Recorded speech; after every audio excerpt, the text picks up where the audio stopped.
101.9 FM Suni. Now, and Friday, April 5, 2024. And time just about gone 18 minutes past 1. And if you that first so bosome na ye wremui, ne da etosunum. Afi empinu aduonu enan.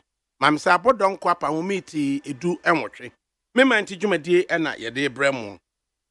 Na mema nti dwumadie de bremu me amedi hu chia me ye freme ADAKABRI mudu. Osioma. Na eye mi co character awie eye emma mienu. Eye madie nyina flamboyant abna mo chese onu akire no ohema kwefiri yi aso betenase na womo na chicha chicha ebeba edie pa na asie chicha ebeba pa na enu akire no yemfa seda so emfama eye production team no headed by Bekan Akufuado Brofo indicated boy ekenumi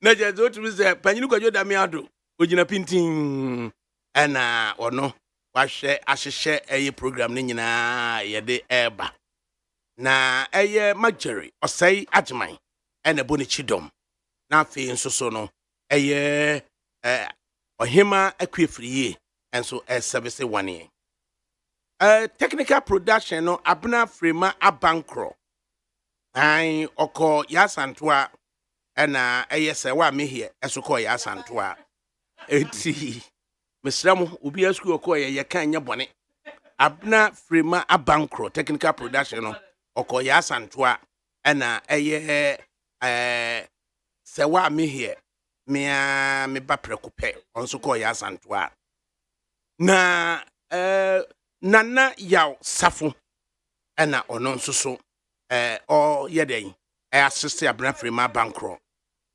na technical production na chire no na engineering team no a but for engineering team no nya ne se me kasa ya wotemenin eno nti achu agbom ena worker kwatia kwa na jare na abu aje ena dundum hene sempro Utsna wiase na me true din wo despite media se adasan konoma ne yanyim firi ho ne yamfre wa dundum hene ade dundum akọ udum so amfafa da din to so se fada na sidum no ase wa enkonoma won search dindine untimi ntua electricity bill nti uka ase sa na company ne ntimi ntua bie a wudundum air conditioner dundum bibia ha se sempro wutiri so ate na mfafa da din mata ho da na MD onka se yendundum air conditioners bia wo fia ha na wo be ya ma obi akobo ne dimbone abontene ho anu akire no ene ye de aseda so ma facilities team omodo omadwuma ho te omapepa eye console no so eye facilities bibia de ye adwuma ha bia no ahwe se is in good condition into no facilities for no ye damase big solo and dada and yaw Godfred dodo no afre ne Ubrana ena eye Mapuna ena Sami ena eye DJ Bosco nsoso na Mills on the twatro sanmra ne se tai na just won se bibia Mapuna la hie kwako eno ena omo ehye ho no ma omo tutu bibia de man ti awiei eno ma ho ne se de bokrata no ye behwe animu nsem pampen no se dem di kan so chicha kakra so ewo ho Abramo ye ne ohima kwefriye chicha na chire no soso no interview ba ku mienu bi soso ho na fe soso eye discussions no ebeba de daba masuo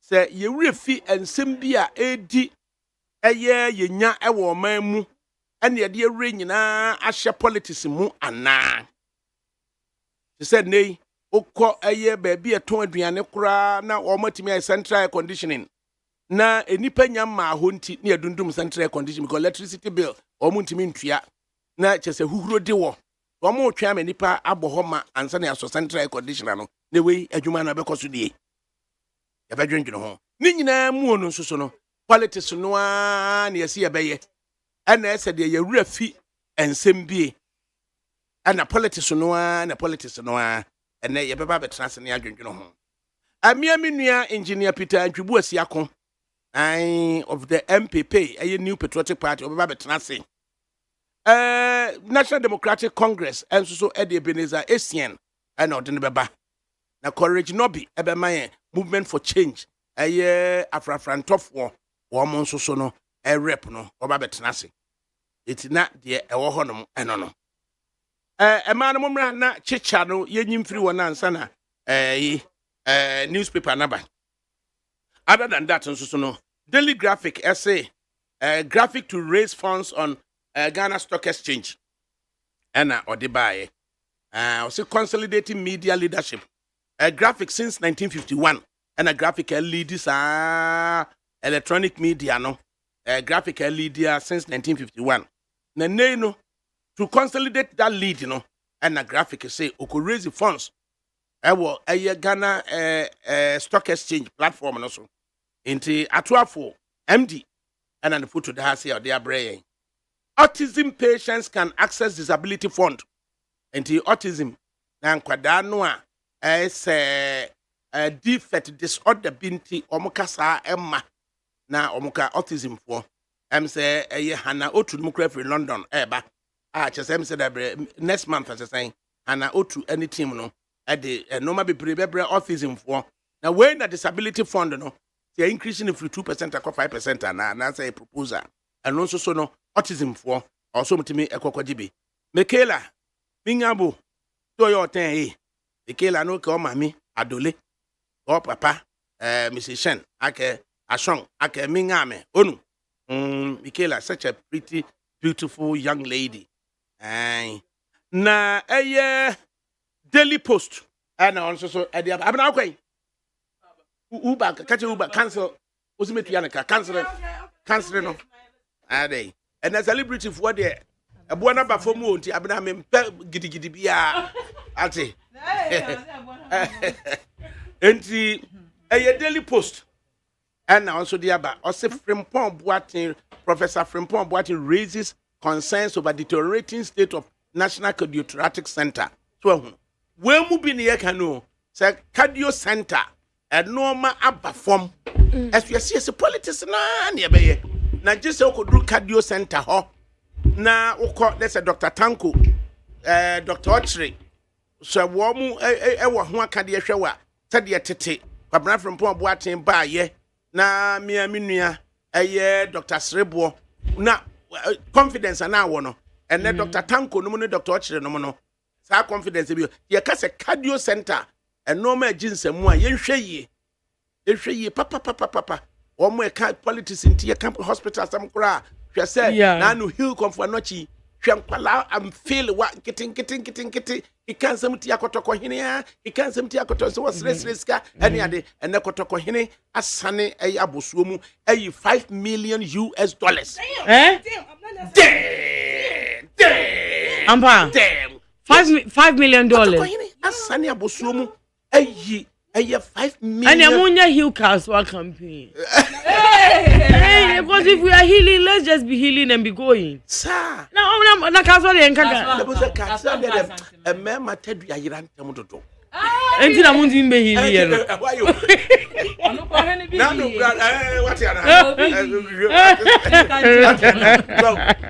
a president said, Agway, one day Jinamu said, or no, your man penny. Na ko ejina na chete we chete man panyin wada o ma de akoso ka aso no kokosia no o se da bi o man ni nyina tadua ene tua manimu kaso de abna na ko bi on nam TikTok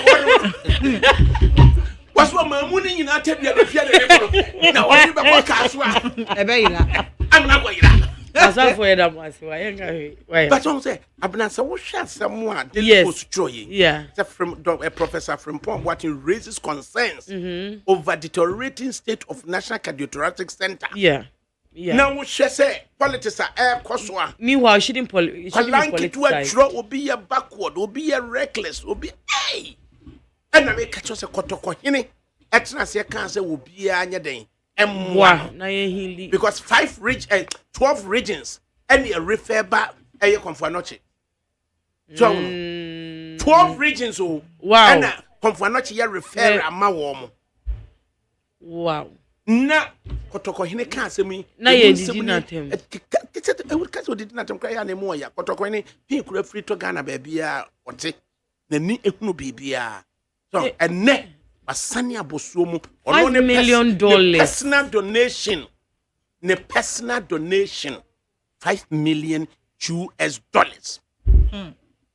se ka se yesi san ba na Ghana cedis ya cardio center say o Accra cardio center no Accra na we dey ni manchebe be kasa agamanche senka onu so nita onu so ma yen healing I didn't just say just for hine pede bit hwesika fuatenkra ha say one say the thing is there is no head or there is no esika ni union I can say Ghana Richmond Association or join and the executive fitness club for no na so de omu to me ye no mo ye yet ya no omu to incubators no omu $100,000 wa omu ko omu to me nya ni nyina but ye ka ahemfo no there is like they have that authority they have that power na no ko bedwam they be like na no was wahini beka nya na nkwala nkitinkiti and yesi bibia by friend social media yesi akola penyin de obi na ebida akola de obi a ebida adakabenti na sa akola ni penyin ya de a akola ni sebi akola ni jimi kra penyin excuse your French yes excuse my friend otumi sere and I say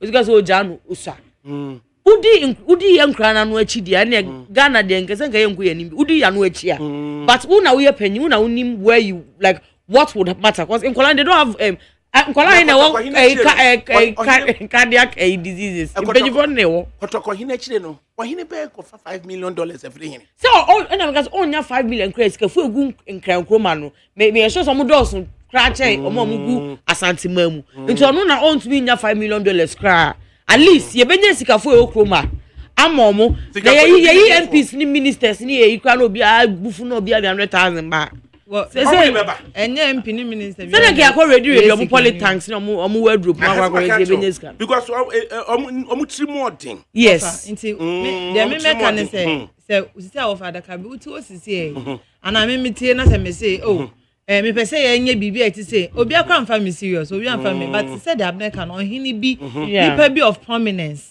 ebe gina ho na okasa atem didi any the social media na betime akodina na me ahwekọ ebetua mo me fie what I say obi a oye prominent no social media pen na obe you hide behind cameras na what can that person can na me ahwe ye the bulldozer be pia mo me fie atomatwe that's the difference nti no meti he no matter adwen papa me se me won nema ni bo ha me ntimi nye what I say nti ebe gina nipa bi a ebuo wo no ho eni wonyam wo no ho na we gina ni maka say because I am asking say why never JD say be a say na mpa say this kind of way say nipa no eni wonyam na obuo bi ni ne ho a because say papa kwa me that's why gina say me pese ye bibi ati say ya obi nim so no woni bibi di dada enti o mfa wo sika o mebu enti na it is easy for you to trust say Ghana Blood Bank can say despite media emwa na yentimi en stock Ghana Blood Bank person nya na evangelism the cancer mama so the moja I heard all that I so be afani moja nko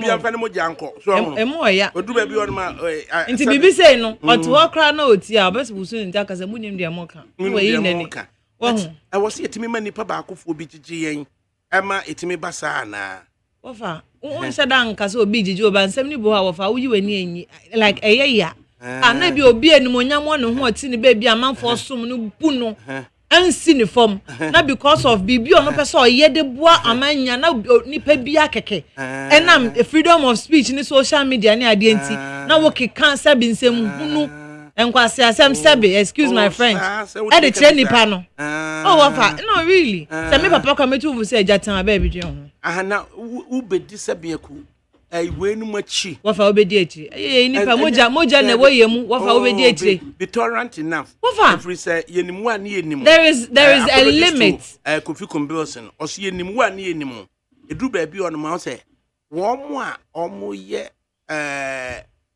bone ene wo omo sum ene aye negatives na wo omo adwene mo no omo no no so at omo no ya omo no odin na wɔn mo adwene papa no wɔn dɔɔso but wɔn mo nyɛ den ɔmo ano nyɛ ya ɔmo dabrɛw eti ya na ɛba ne saa no a na wodi wɔn akyi a wobɛka sɛ ɛdeɛ menyɛ sei na ama abɔneyɛfoɔ no a wɔn sua no but wɔn no ɛɛdene no ntu sɛ Jesus kredu baabi no nso ɔsɛte ne ho apart ekogina bepɔ tententen bi so akyɛ sɛ to make sure sɛ uze du baabi a woka Bible story na ɛmfa quotation ne nsɔ so na quotation ne betumi agye asɛm Jesus bi nka baabi kuro no baby esi ye de no de ɔsɛte ne ho wofa mimi wofa hwie wofa politician sɛ nipa bɔnefoɔ no wote sɛ bɔne na dɔso ama wodi obi kampo a ɔmɔ mpaeɛ sɛ wobɛnya ne sika de ama no ne mpaeɛ ne sɛ ɔbɛba wo fie na wabɛgu anim ase ama obi ate bi so ade ne ka ɔkeka kyerɛ wa wɔsɛ mekɔma saa aba so awo na aka so ɔbɔ mpaeɛ ma anya sika nte na ade ama no ɔbɛyi wagu anim ase deɛ nipa no bebree pɛ no meba ayi sɛ wa mehia yi deɛ wɔn paa sɛ wɔn deɛ abɔ wɔn so alum bɛɛ kɛsɛ dabɛ abɔ ɔsoɔ no abɔ wɔn so nti na kyɛ sɛ yɛn ato wɔn anu agu ayi sɛ wa mehia so na Bible kraka wɔsi ewie yɛ mmerɛ mu na mmansia enan ebeka che bema ba ko se fawu eso bema ebeka che bema ba ko se fawudi ntu yeso we are this is just the prophecy of the Bible coming to pass Abraham me ba no wa yeden ebi na yete enko bi kadori nti ote enko nya 2500 a day ankotia nka magis enkotia na what you give me 200 enu kwa wo som where one day where 2500 a day and I'm say me man 200 a week enu kwa wo som where 2500 a day wofa na unu obi secret sa no anka ready so sa na yede or accuse me of kissing. Brother, me be to phones, brother, mama. Na de ya kotoko hini yi $5 million. The bomb na obi entie bi. So wo pa de agire free kotoko hini hwa. Ade wo se wo ye. Abna $5 million.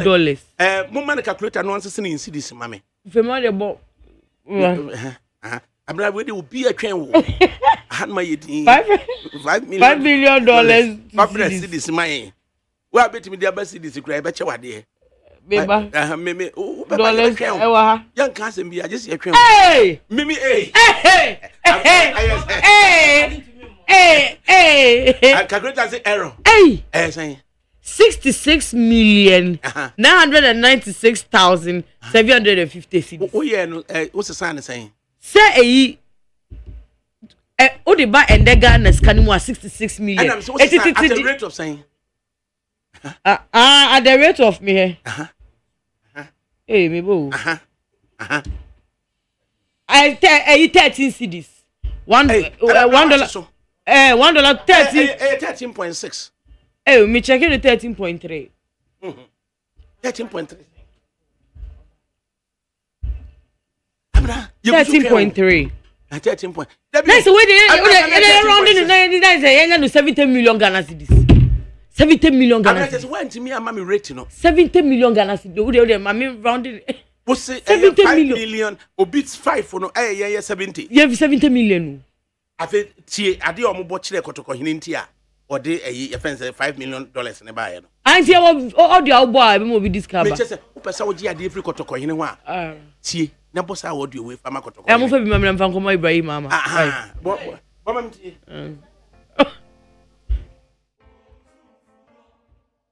Hey. Enti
When am I a man? A tutor who pad ya kotoko to sign which the Wait, me be a capella, my brother, mama. Ibrahim, young quadra, but not a capella man. We not capella man. This is for Ibrahim, mama, wherever you are. Doing my Ibrahim, mama, the team with your friend and the team band. That's it. Igwe, Igwe.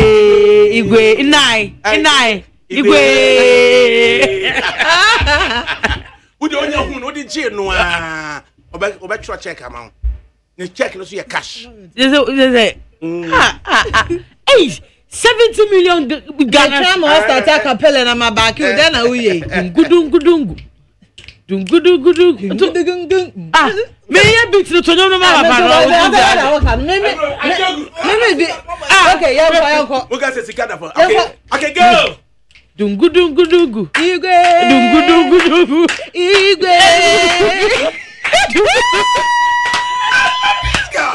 I love these girls. Creative. Because they are idiot. Because ties about for years to be DB. I say their boys now. 2,500 a day. Bosome, we know how much it is. Me see, you check it 5 months. You know 375,000 Ghana cedis. 7.7. 3.7 billion. What do you call it? 5 months. And the chest and profile boom so what? Obiamoy. Abra. Obiamoy. Obiamoy. Obi papa bre wo wiase fita ba ye wo no abesi ne ohu se ohu 50,000 krada. Hey abra. Esu ko no ma the 5 months. Hey. And the color and then the ayi. Me body I am proud. Abna say be ni dey say nkuni e kwakwa pasra ana say tui na ye me me share me share me nya ho ntama wa me nya ho right alaka me nya. In fact I was talking to the wrong person. Yeah, poor girls na worry say. I was talking to the wrong person. The wrong person. Poor girls. I am not even arguing. I am not even I won't even argue the facts. Why? I won't even argue it. It's okay. Yes. Because maybe I just think I'm a range over 3. Maybe I'm coming worry. Sir, range over no. I give him a range over 3. I'm 2,500 a day. Maybe I'm coming worry. Now range over the friends say Brabro need the cry. Okoyi in the last week. Utuya 40. Our boka $45,000. Why? I mean, we are paying the Brabro ni senior Bruno ba VIP. Papa Kokono. Aye, Papa. Last week in Kokoto Range Rover. A person who in Habono £45,000. Once it's in this 45,000 there. Ah, debut. I know the can. Some of that we talk about 2 here. I mean, test chen over. What can we Clarence fee no? No. Can we tuaka? What tuaka? And I bedru Ghana. And I bedru. No, Okoyi keke no. Ka ono anaja pade oni sika to. Okoyi keke. Yen fan say lorry fare. Hey! Na dey no. Ono no die no kra no. A 2016 manufactured. So ahuno. Na so go the 2020 model by the anchor. Enti the 2024 model ne buy ya. Ono it has $100,000. Oba besi a friend na na ma say wanya akon osu. Oba besi a friend na na ma say wanya akon osu. Ono so ye director of VIP. Ono so no de no. Aye due to aye $96,000. Oh my god. Eno di yi aye 2024 model no. Na car na ekwa Koba no unzenka nimu tire pe ne bu ne nan ene bu ne nsa ene chese be left and be right. Sa 2024 VI Range Rover Vela VELAR yeah. Vela no a true tire no so ebu ne nsa na ebu ne nan ene bu ne nan so that to bit me anya more clearance so person or yeah complete 360 no it is a Range Rover no and no you white and a senior bruni de granite. That's an registered children. I sent to the Nanama also of course will ADAKABRI na suma me se memra ho ma na obeka che say the butch and fan kofi wo de tena Range Rover no keke no fam free asafon fanko Atinga Junction na bref ye keke what wo fa onim se miti he se mi hu sa ba wi bi ni sugar daddy unu se mi blame omo I don't have blame mo Any hiasa. Every wafa. Any hiasa. Yes, I mean to be comment. Some name man go kasana. Yes, it's strategy. Okay, ma yentie kodwantwi ene lumba. Ne musa se hwan na bo adwamanwom pa. Omienu no. Oh. Baku de ye brofo sem. Ena baku de ye local. And a coded a German. Lumba. Lumba is German. Sir. Hey, Lumba is German. Okay. It is bad. A Lumba, a pony, is just near as some Lumba account pony. What does it mean? Na abna or him make free. I didn't walk out pony and you monum. Cantata. Community. I look at that guy. No, of our Bebwana. David Dika West and son of my boy, mean to West ni. What's the saying? Okay. Is that movie? Come, Mr. Tiffy. I say, and then you're going. We're pony. Number one. I'm not a tea. When did you rain? Number one. Or warning number one. Miss Pankenet. What? Adam to me, Kamani. Huh? You do from me, Pono. What the name from Pono? You're calling me. You're calling Memo. Yeah, now I saw me Mudio. So, what day? Huh? And your son, I say, Sania. Yes, I see Sania. Now sending them more. Sending them more. I hear you, Bibia Toso. I share you, Bibia Toso. Hey! And I'm a use of black, Bibia Toso. Sister Banyum, no, Banyum.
According to you, I want to say, Abna, Sanon Mentida. Sanon Teda.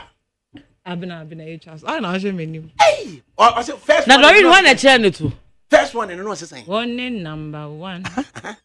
Spanking it to order me to Mrika Bunny. I don't for no. You do for Bipon. You do for a brief upon You can't meme. you call the member Paco. Yeah, now I saw me moody. Meso Moody Swampa. Hey. Oh, that's Just a plan need you. Baby, every day. Now, I said, me okay. Well, if you send your papa, can you have it to me? Woman, I have it to you.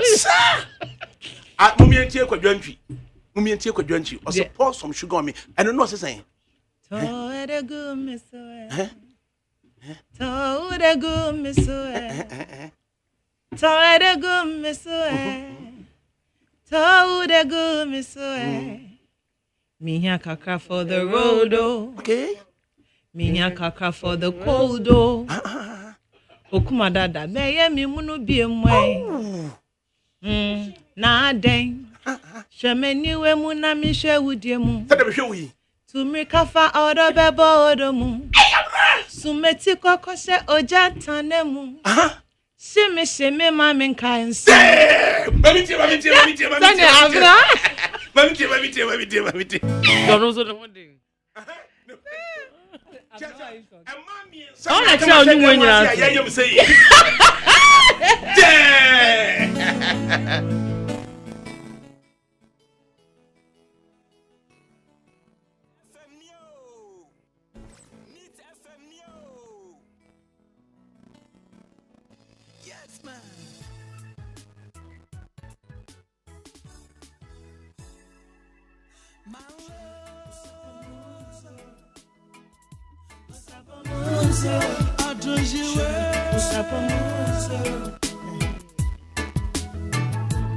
Oh my love,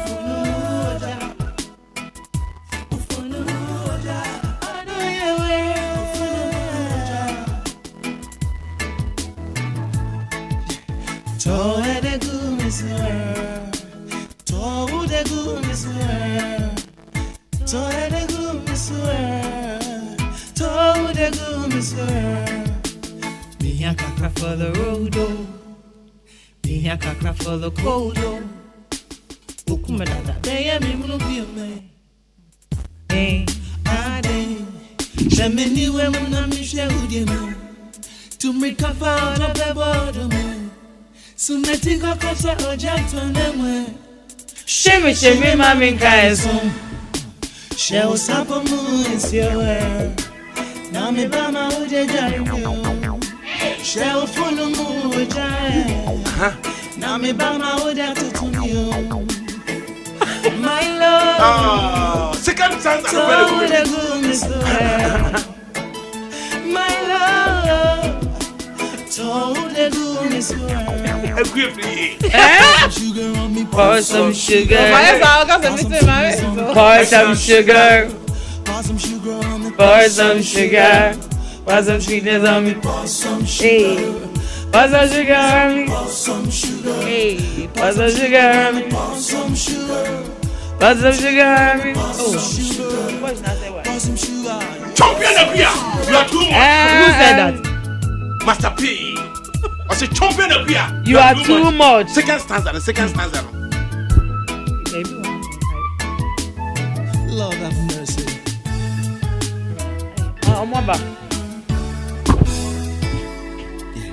Me here odom pasun komo wo. Odom pasuna edewo. Oya dey me here service. Me body here overhauling. Okay. A busy kaka on the conjumping. But oya kaka go me with you more. Okay. Now all the 2 seconds and I just saw. Push it on the third gear. Come be. Now me buy my wood ya carry me. Boy I boss mu e boy. Now the body mu ye drupa. On Facebook Live, Abigail Kwete or say Doreen at my head. I love that.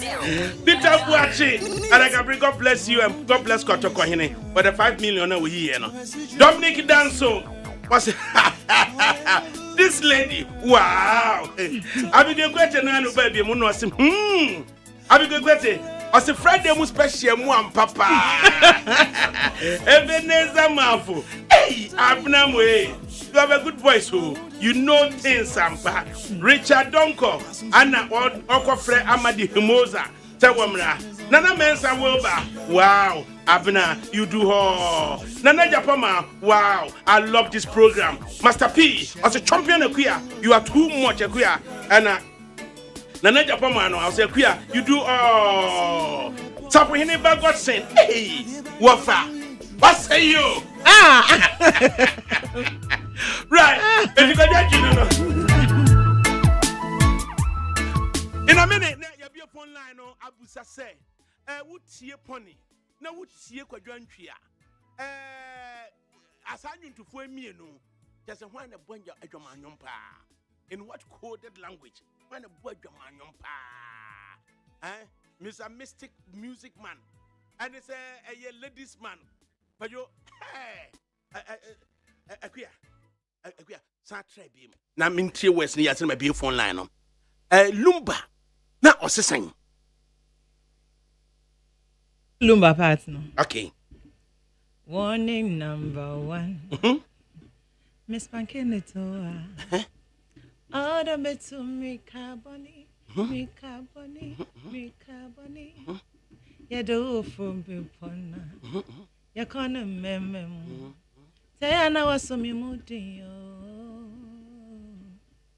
anya sana say sania na senine mua ansheya na bibia toso ahwe na bibia toso akomni nchiremu ma chechemu ana wo chireche yo emu oh that yes dear kuya my yaka do richa mi do ayaka do twen ai hey ana kwadwantu susu san I say to edegu miswe to edegu miswe to edegu miswe to edegu miswe me here kaka for the cold oh okay me here kaka for the cold oh huh okuma dada be mi no bi emu okuma dada be emu yi na den shemeni we mu na mi shehudie mu okay to mi kafa odo be bodo mu 100 to meti koko she oja tanemu sheme ma mi kan so oh she usapo mu ensio na me ba ma ude jaimyo okay she ufunu mu oja oh na me ba ma ude tutumyo okay my love oh kwaju so the good me so hey my love so the good me so so the good me so second stanza na me pe no kanjam pino ade no say kanjam pino say me here odon paso nkomo wo odon paso na edewo oya dey me here servicing okay me body here overhauling for grizzly kaka under conjumping for oya kaka family with them na odi she second gen na njeso push it on the third gear there was into offer yetie na be me ko line no padantwi ani lumba wanda tudwamanyum pa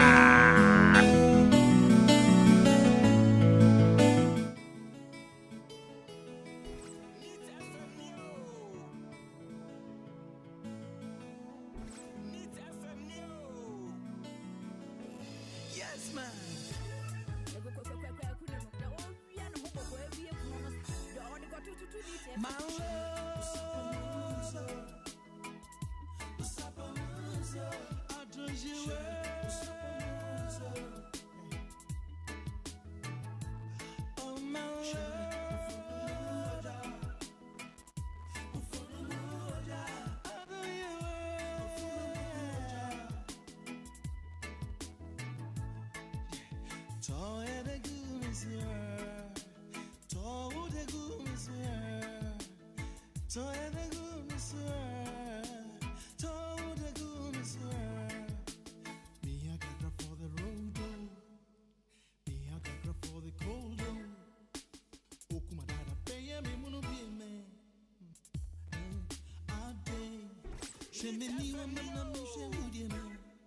To make up out of the bottom, so let it go to Ojanton. Shimmy, shimmy, mommy, guys, so shall sapa moons. Nami Bama, shall Nami Bama, my love, told the goodness. My love, told the goodness. Pour some sugar on me, pour some sugar. Pour some sweetness on me, pour some sugar. Pour some sugar on me, pour some sugar. Pour some sugar. Kojonchi, pour some sugar on me. And lumba suponi. Na yepesi hu se sampani foni mi no. Aye sa coded adwamanyom no. When the beat in yonko. E be phone line the amount. Me do for prekope. Ani apiani ma sian. Ani awie me chiao. Anchiana ma achimota school for nyina aso mame. Second stanza ni tie ni yo na memo ato akire me.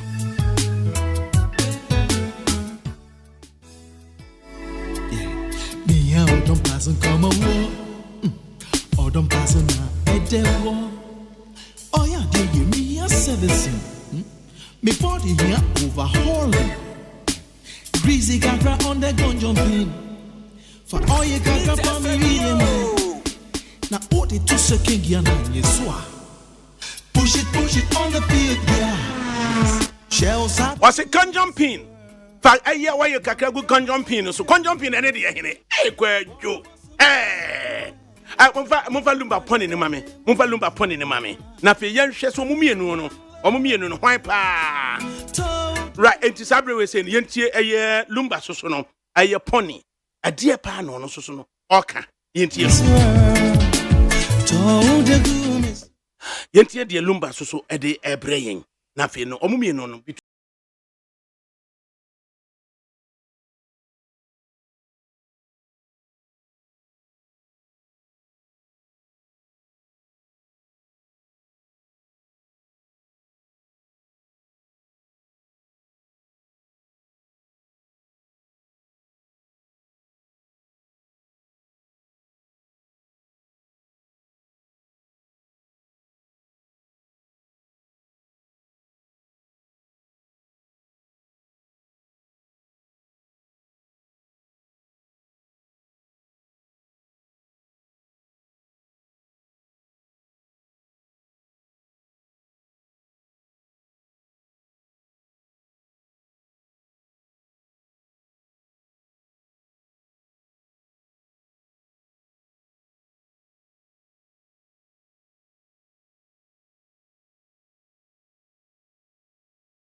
One siri bebre, one kasa bebre, SNN 7 ho. Bet me afraid 0302243540.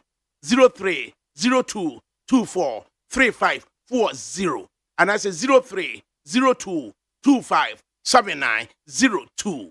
0302257902. Na yentie dia wo so wo de ebeba eye anwomtufo ni mienu kwadwantwi eye pour some sugar on me na eye kwadwofo su lumba pony line ben and freaky wo na mienu no mankwa na edwamanfo atu adwamanwom sa. Good afternoon. Adakabri Mamudu. Naam. Hey, leke ofan. Mere kuku efwan. Mama ku e wafon e jagbalo ma o le yira o esia. Adakabri wa to brother efun na nikaten. Ana Adakabri wi ide bobodi. Boni bia ni akwa bibi nyamfa metiri menyare. Tira bibi sa o se bokoro na Adakabri wi we di wa ya ti papa. Se oba no tu numuru wa. O se Adakabri ni efun wa wo. Ani we ma ti di dadi. Ba west ni ende pa na mati west ni kasa. O se lumba ni o mu tu nyumu na o fa wa sun transia o ti west ni ifa get o tu nyumu o ye no o ye se wa mo wo si agumi ba Adakabri asema u kan o se lumba ni we ni enu no ma tu o mo di nyansa tu ho mo fra no ntuma se drama ni nko anwa o nti ni serie enne ebi ni mutu sebi kwasi anu a o akwara ya na nu kakraka ya otutu kwasi anu we wow o mo di no mutu de o mo di atoma fra ho wow o se lumba tu ba ku o si ekodi adidi e di o ba no be hu o si di adidi e di ma enu za abo na ti anti ni di o kan ni o mo di nyansa tu na nye enne mai wi o mu ba o di sebi o mu kakan kwasi asemu no mo Efo. What's this one the saying? 0302243540 between Lumba and Kwadwantwi na ose hwan and the two adwamanwom kan jumping any day. Good afternoon.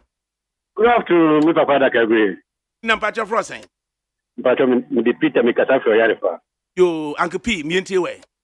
Mpacho nde ekwafi wa yemanjum ma tiasi papa. Eja igina sura mi yejuma ma stand by force. Why am I feeling you wrong? What feeling you know? A great free di bibebo.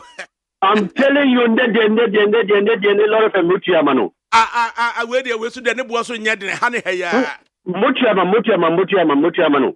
Eja, Luma de Shia, Ejamanjum de Lumano Dicamo because Bakubio Bo at the back ocean to Kumu. What I wish I did been a question to Kumu. I did been a question to Kumu.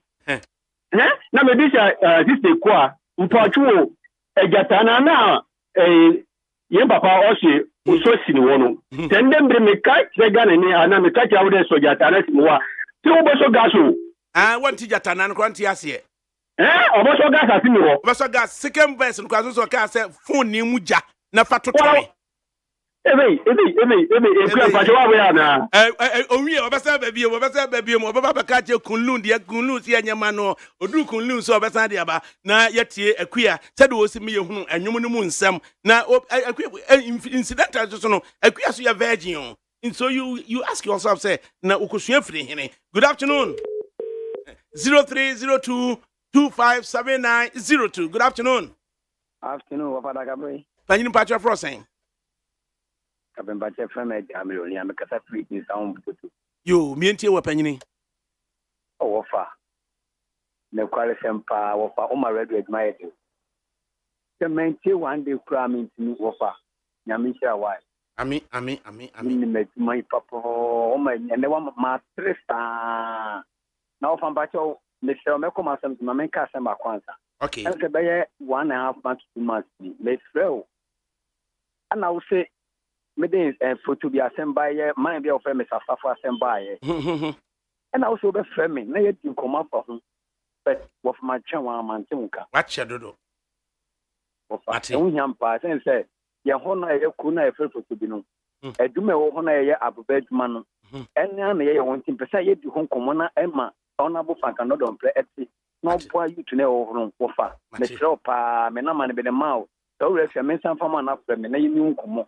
Emfa sama na ho aduma papa obebo ma butu. Okay, ye mo ba ho. okay, gyina so na ohima kwefriye onye number ne bio na ohima kwefriye na ankasa nhwɛ na yintimi ne ho dwuma why gyina so. Ofa na meka mas na wo ma meka masem ka kram. Okay, come in here. You wofa luma tanga da betu media on ko just asma da betu media and just say matresa na mum no san pefum no de edumanyum no mo na enso no wo se kan sem no wanwe waso an wo ye den unte na mum na asem o kan no emu so ye pa ma na mum no luma ne ko just o kan by fan say luma de number 1 edumanyum ne luma You edwamanyum no lumba teso gina chire fama me gina chire fama me ko dwofusu no atena wi asem ye kase edwamanyum wona ateso a 0302 243540 ni ntie de baba. Good afternoon auntie in a minute na edeba na said the pour some sugar on me kwadwontwi and o kan say to se chire bi efagu no so and lumba so se pony with the pony so no unzi ewo pony ene ewo donkey ene ewo horse so ahunu eti unzi hunde fo kra de ka bi ba ne fa de pony events utna sa aka no bi da abna hunde fo ka bi fa ne fa de pony utna bi mu da hwehwe pony fa ma me pa. Good afternoon.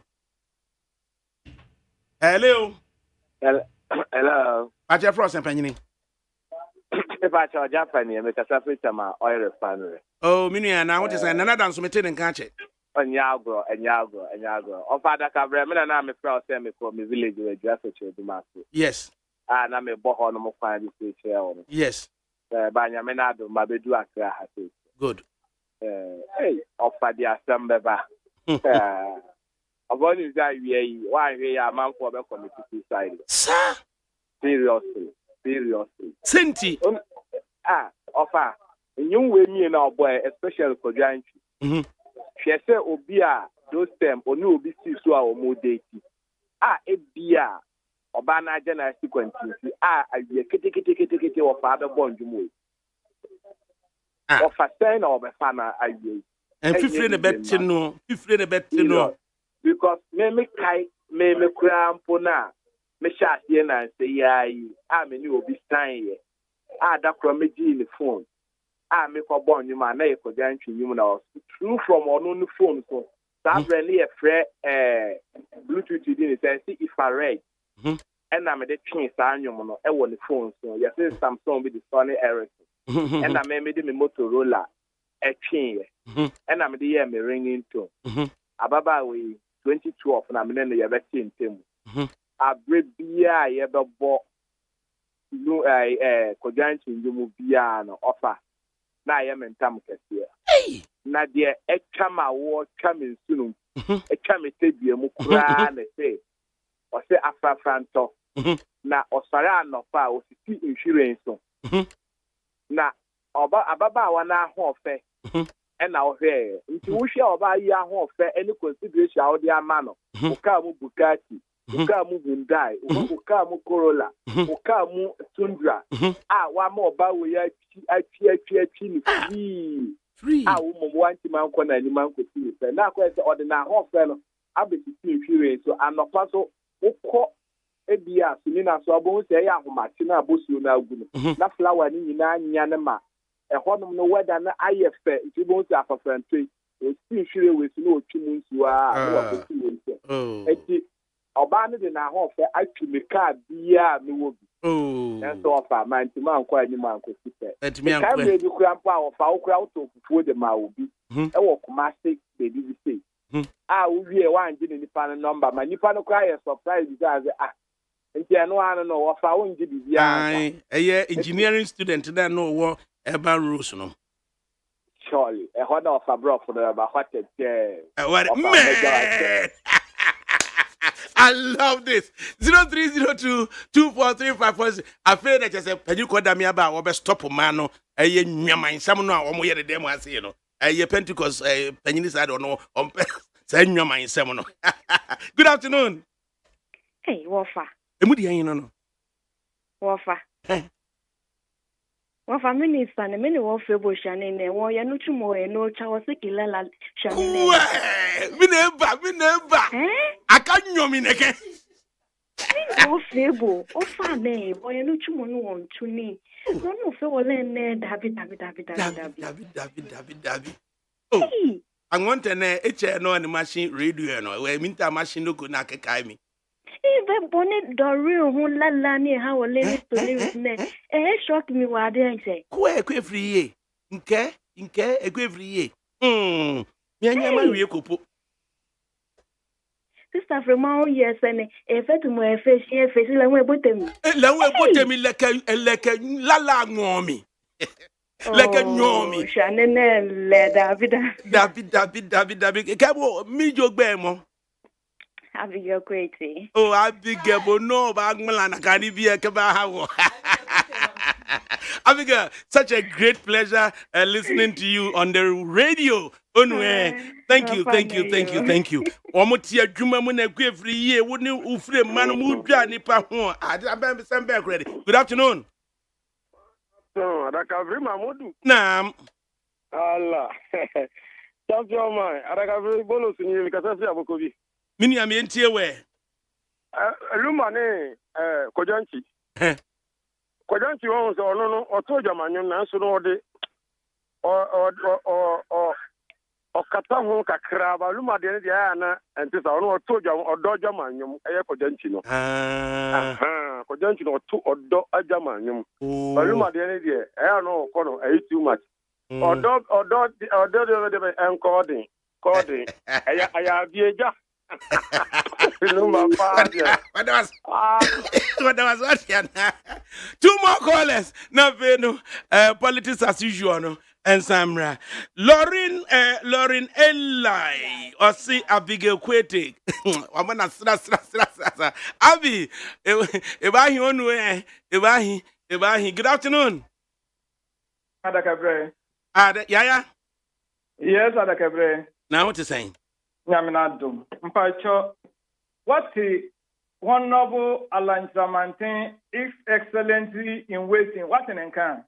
Kojoche Martin, Yamiadum and whole year, which in a moving no, I was surprised. Otherwise, me call me crew homecoming.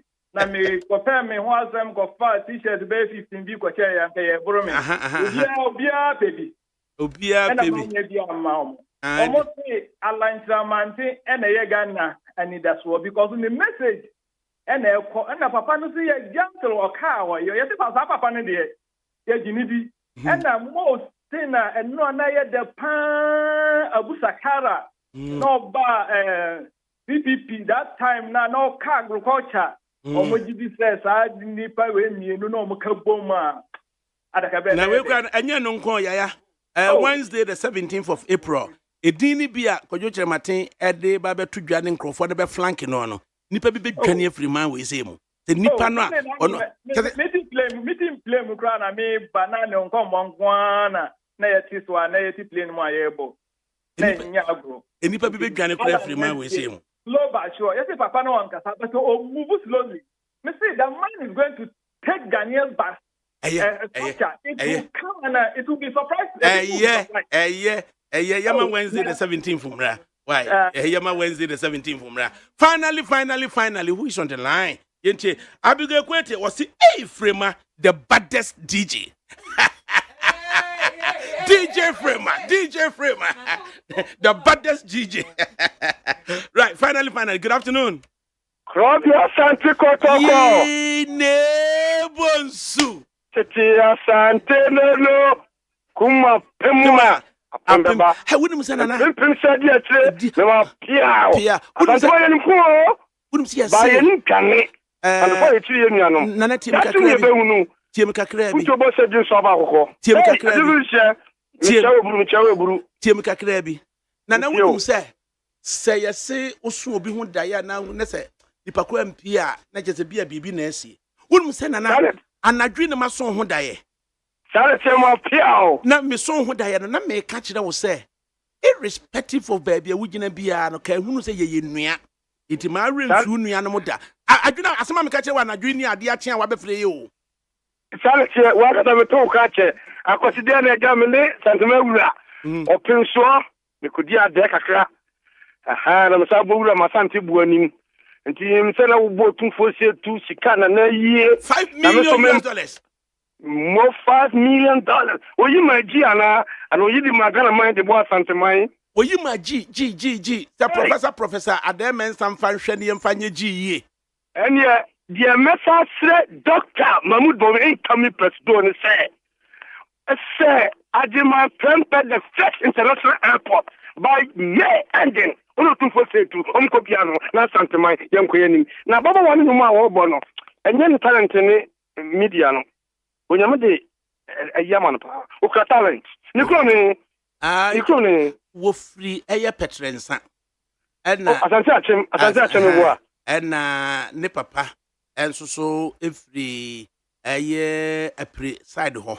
Ena ne papa kotena empo ho ekwaye adwuma wo mpo ho ena obetena aguna nkwanta edi eye ahantafo na ya age na firi asante achemfo ne nsam enye me nwanwa because asante achem nyu omo bono iguyi asante agana ha asante nyumu enyuma baba wano enyuma wo to no en talent enti wonko na because swetini kutano nyini panyina ene enti omkra megaphone timidi bonu bawa ewura no esi fa eponum no kodo su me me se me ira manya no ofi bonkro kodo su fi nsuda pa my side bizu fa sante bu anim enti e ka men ko anka ewura no woni lumba nin komo na woni no nye kasasie na anipa bi o me betu abo aga na man ne bi abo asante man me kai doctor so be international airport e wa asante e di ama eno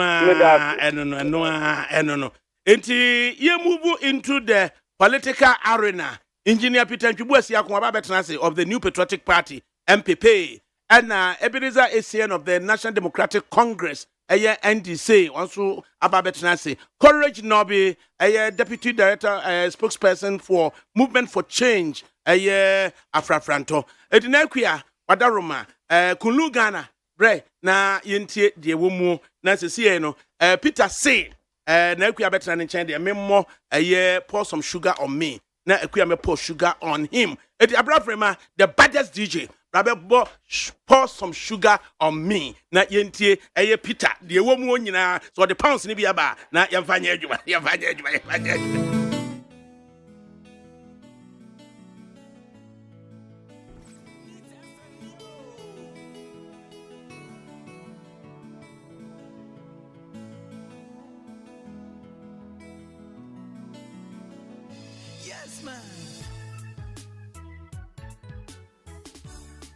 You are still tuning to NEAT 100.9 FM.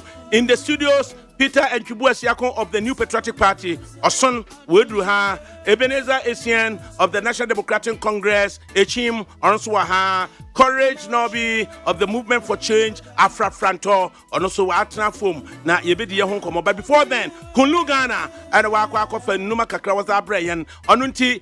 And then I queer free ye, or him a queer free ye, or non the river. Nemum, Pajanchi, also a him a queer free ye, on to take a campaign weirdo. Yentene. So the goodness,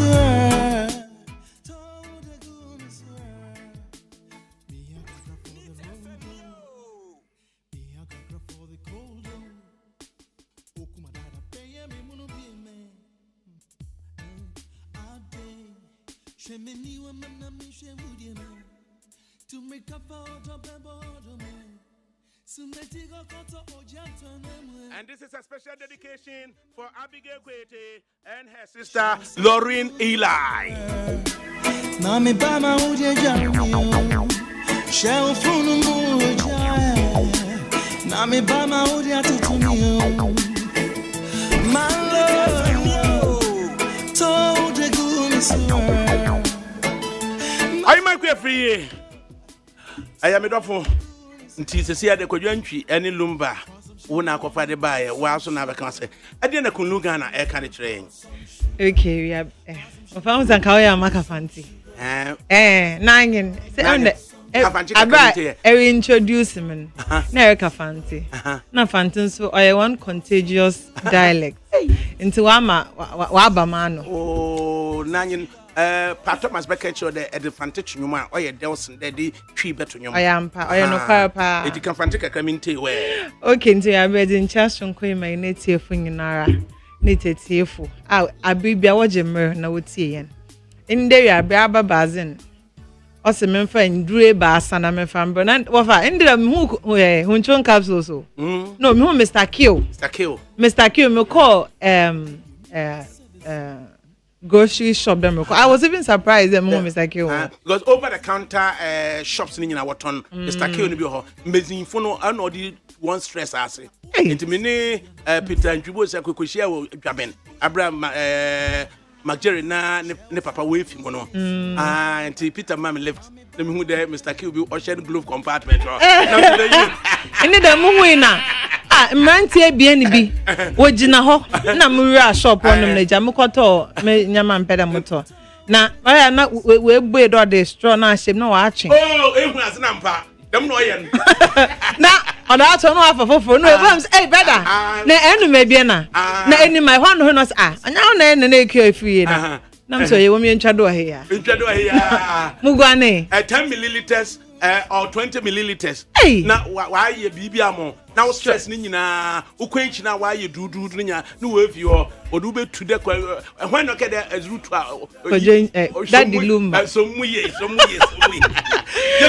okay ntie ya be mezi aba bazi na mezi di kan besi aba na odumere de ebu nsa na nsebu ye nyina ye bu ye de tie edwuma ye de kochepo ye de ko market an wo de nkoten de waka wa to de ni ma oye oye ya yo onu supo a nuanu moja na nuanu odo oye red kama no waye tum nkabo no so san wom menyanko kona kope aba bazen nanom ewi abi famam ata na wo de odepu no ho wadwen boni best candidate is ana white me pocho me mo odepu ngu eni mase my birthday ya na nu agi wunwi a wa na dwen do obo wari wi onja ho nkofo onyenko besia ba modna nanom aba bazen famam na I would the omenses no ebu nsa ehu de moja no oba bebre oba do mpocho onya dam no odo oba no ebu no oba ebe omens be bia na ya anemic no de kepe moje du na enom na adi debi mpocho pe aba bazen no on correct no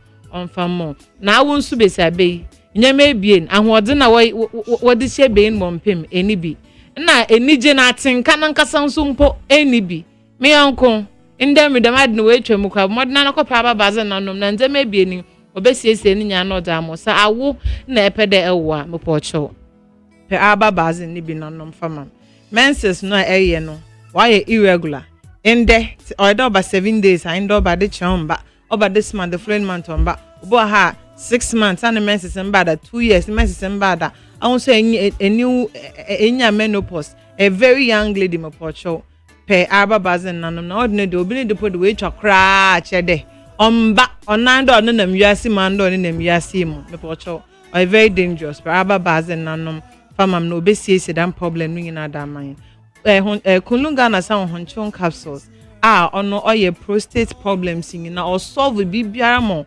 junso mu issues na ewo junso na erechim na wo prostate in that day ade chede me pocho but modern pe honchon capsules na nom na family na Mr. Q Mr. Q so na America no se besia no nom aba baz na be no no Mr. Q na energy levels no why pepepe until be ibo na ya achi na ibo na ya achi na ibo na ya achi na ye na yetum ye di mpemu ago kama na ye nenua age e wo fie na ken tablet nso se moja mbrodo na we nyaw abroni be kada hypertension na me pocho ken tablet na nom na family nduru me e ba sen ma bobodi me pocho ependude to botuma akọ ayo kunlunga na limited owo East Legon na Champion Junction ana e botuma afra ma tufi amrebo bubedo na wo betey na wa show na wa mo ndu ne bi 0244139176 0244139176 ana 0204139176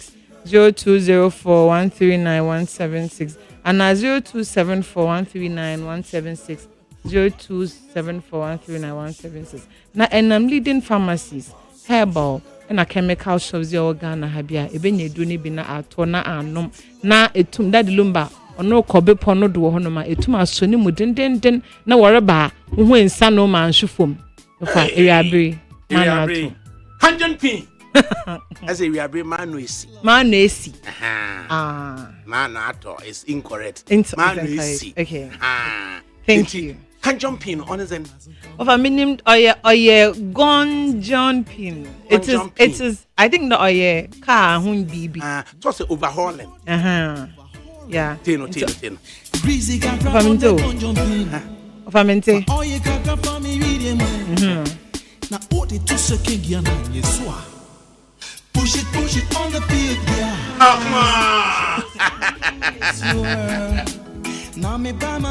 Right, it's Nana free and now dear brain. Jessica Samsakite Oswafa. I am missing my babe this afternoon, sake of you guys.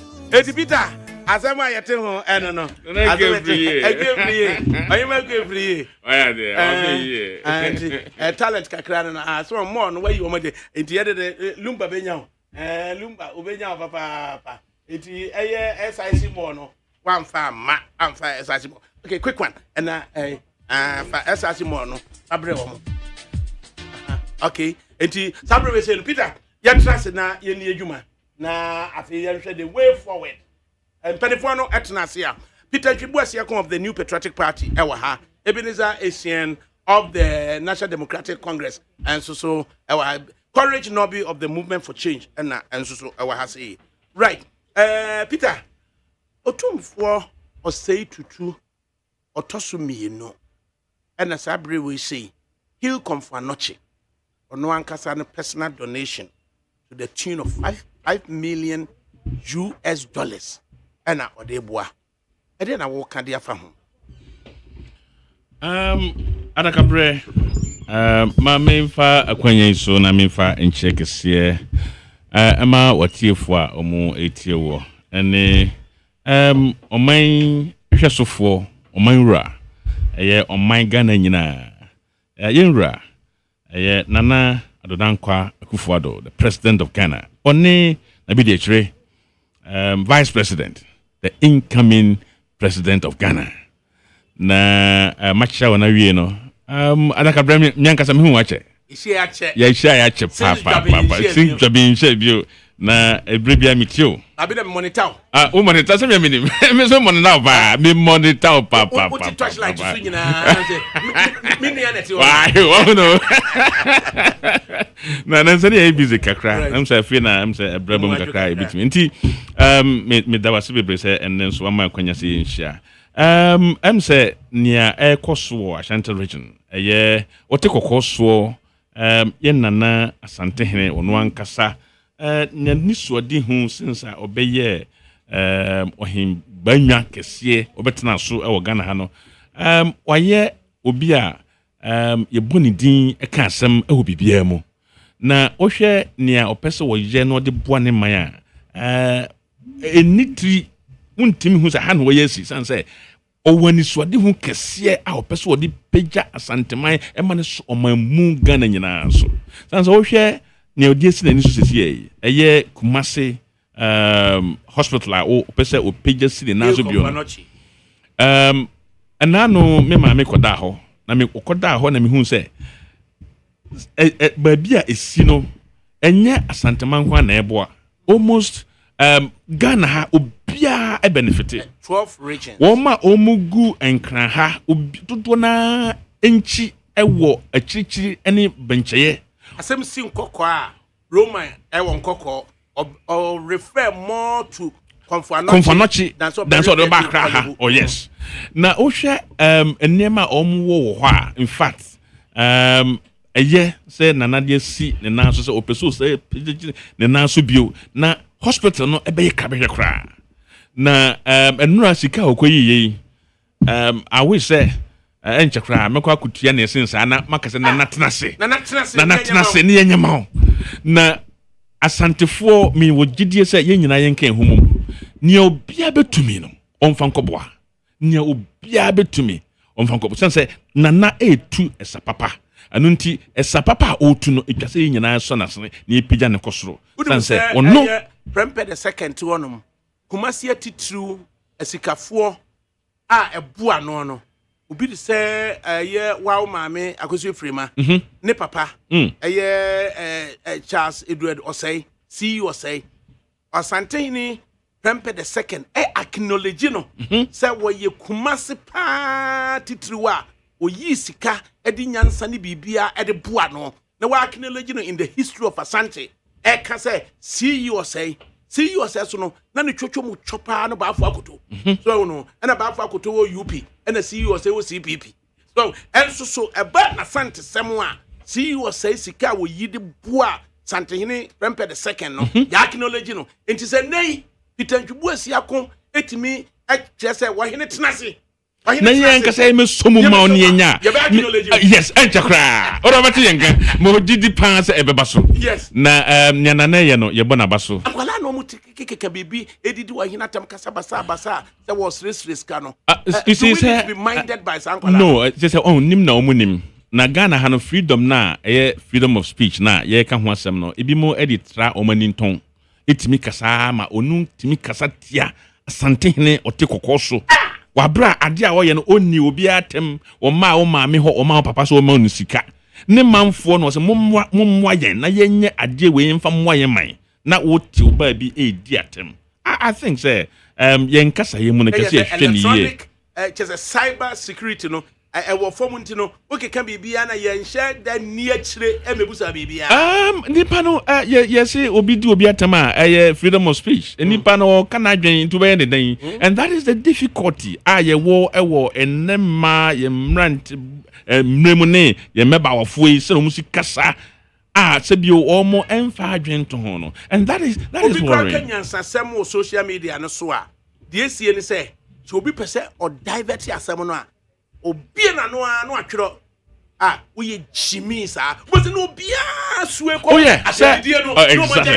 exactly that is what they do say when him say odi atem na obi ebe how na won so akoso so na adwin pank ebitimi afa free ade a ekoso mu no na wasuwe obi a na aya atem ni ebedi ho atem akọ say program na ye na say discussion ekoso no ebekoso ebewie nti I think say nya ye kan atiefo ebefamu adwen yen na mafo omonso omefam adwen san se nia ye to ho ekoye nim no umma ene wudi atem omonso baba bedi atem obedi akese aseno enti moma yen tue boase na yen hwe yen panimfo na yen mo mabaso yen hwe na manfiri mo oman hene bia nya eye issue na kotokotoko hene nim a unse owo specialist unit ewo komfo anoche ewo doctors a or refer say Monfast special ambulance no enkofa wo hene kese no emfa no nko eye komfo anoche na sa specialist doctors no take charge minimum hene miensa bi omoda ho sese ya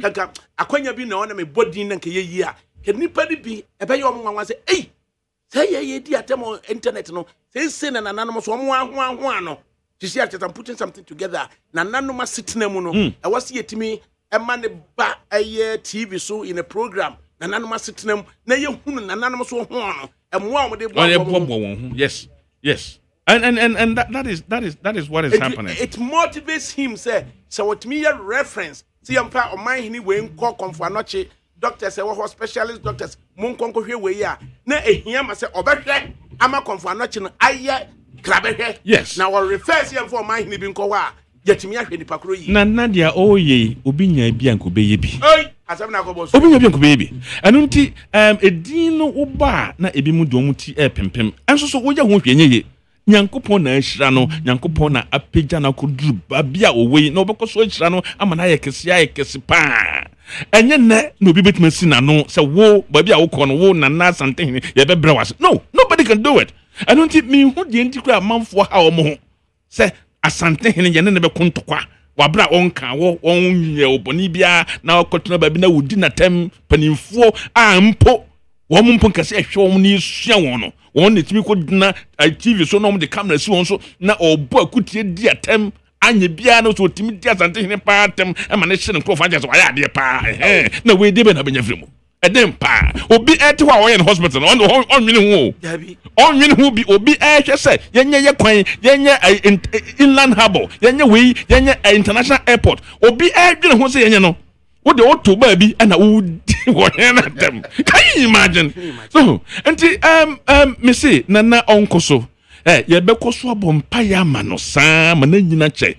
That's some of your can say Nana Nyankwanta. Nana Nyankwanta. Man, Yamila Mubie.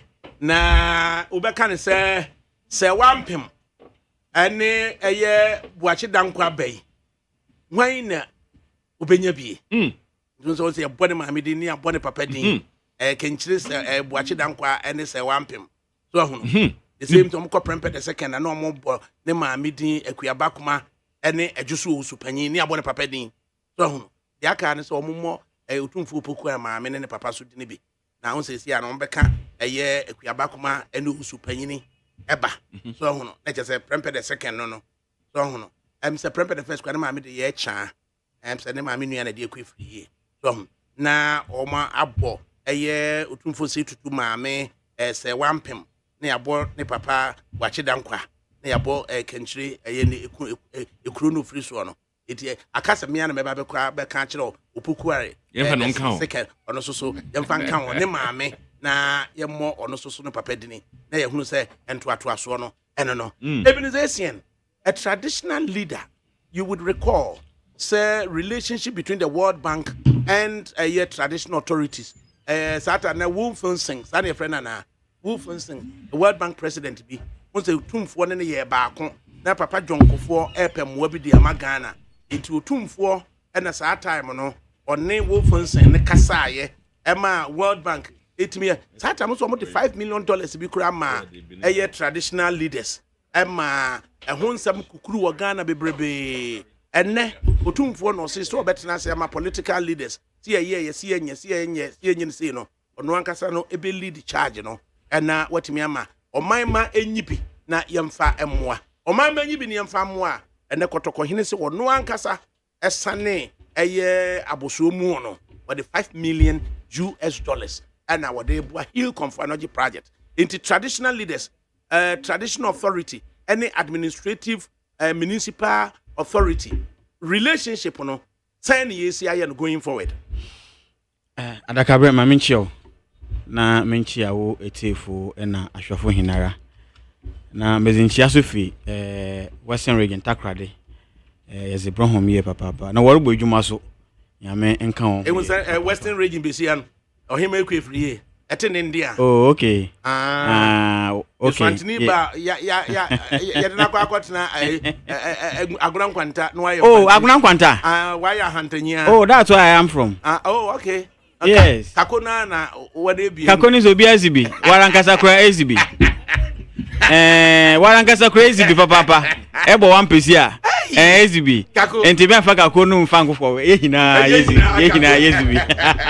Bi ete we me apa. Medase papa. Na minchia His Excellency John Dramani Mahama. Yehina ya record album pay amano. Meribe yara. The nation builder. Yeah, sure. Meribe ya na mama bi ehunu ya typical MPP pa. O si na anka ya boto aba watete nzama do no. Na visi ya de boto aba na efi nzama no ba na red or provision store bi. Namsa na efi de afiso ya koto aba MPP bi wa. O si ntina mempada mboto aba no mpeda ta mpo so ampembe bi mbeta na madwen mo. Namsa ya ebi oye 2 times oye. Wanting a foam. Na for so nya den ombra adakabra nzama yezen wo manu mu we need to all set up and make sure that change of government in the order obomozen na oba change na in itself na improvement aba sometimes on your automatic but say bi wo ho na say ombo a on ode yi ni fi ho on your automatic the change ni ba na offend no ho akazna nkodo so wa ye den wa ba on your automatic. But because the on the automatic or they yin if you and son as or banos or obey buano, or two ababe. Obana wanyaza, yin if you see, I will say muse remedial be him. Oh, remedial to me ba. Remedial to me ba. But I'm speaking in a more general terms. But if it is about specifically President Muhammad, Nisan Juma do. Oh yes, the nation builder. Yes, you know about Bobo Manzama wide and Wako. Yeah, you know, look at the indices. Adakabri in our future. the exchange rate, the nihina wa fechu. Enti inzama nshadara nye. Mereka sembi. Ansana mabaha oye about nananom honon komuyara. Me share the okay and you are aware of a hunter. Otumfo Bedubonso the second. Otumfo Bedubonso. The second. A hunter hin. Niti.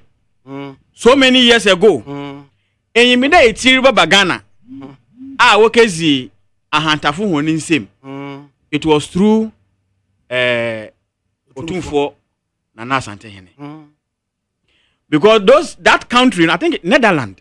Netherlands for not the best. What say Otumfo no? They thought there no Asante. Asante. So it was through Asante. Na ehenumpo yehu de no. Adi o yaneza. Inti etiru no oda wade ye den was ba.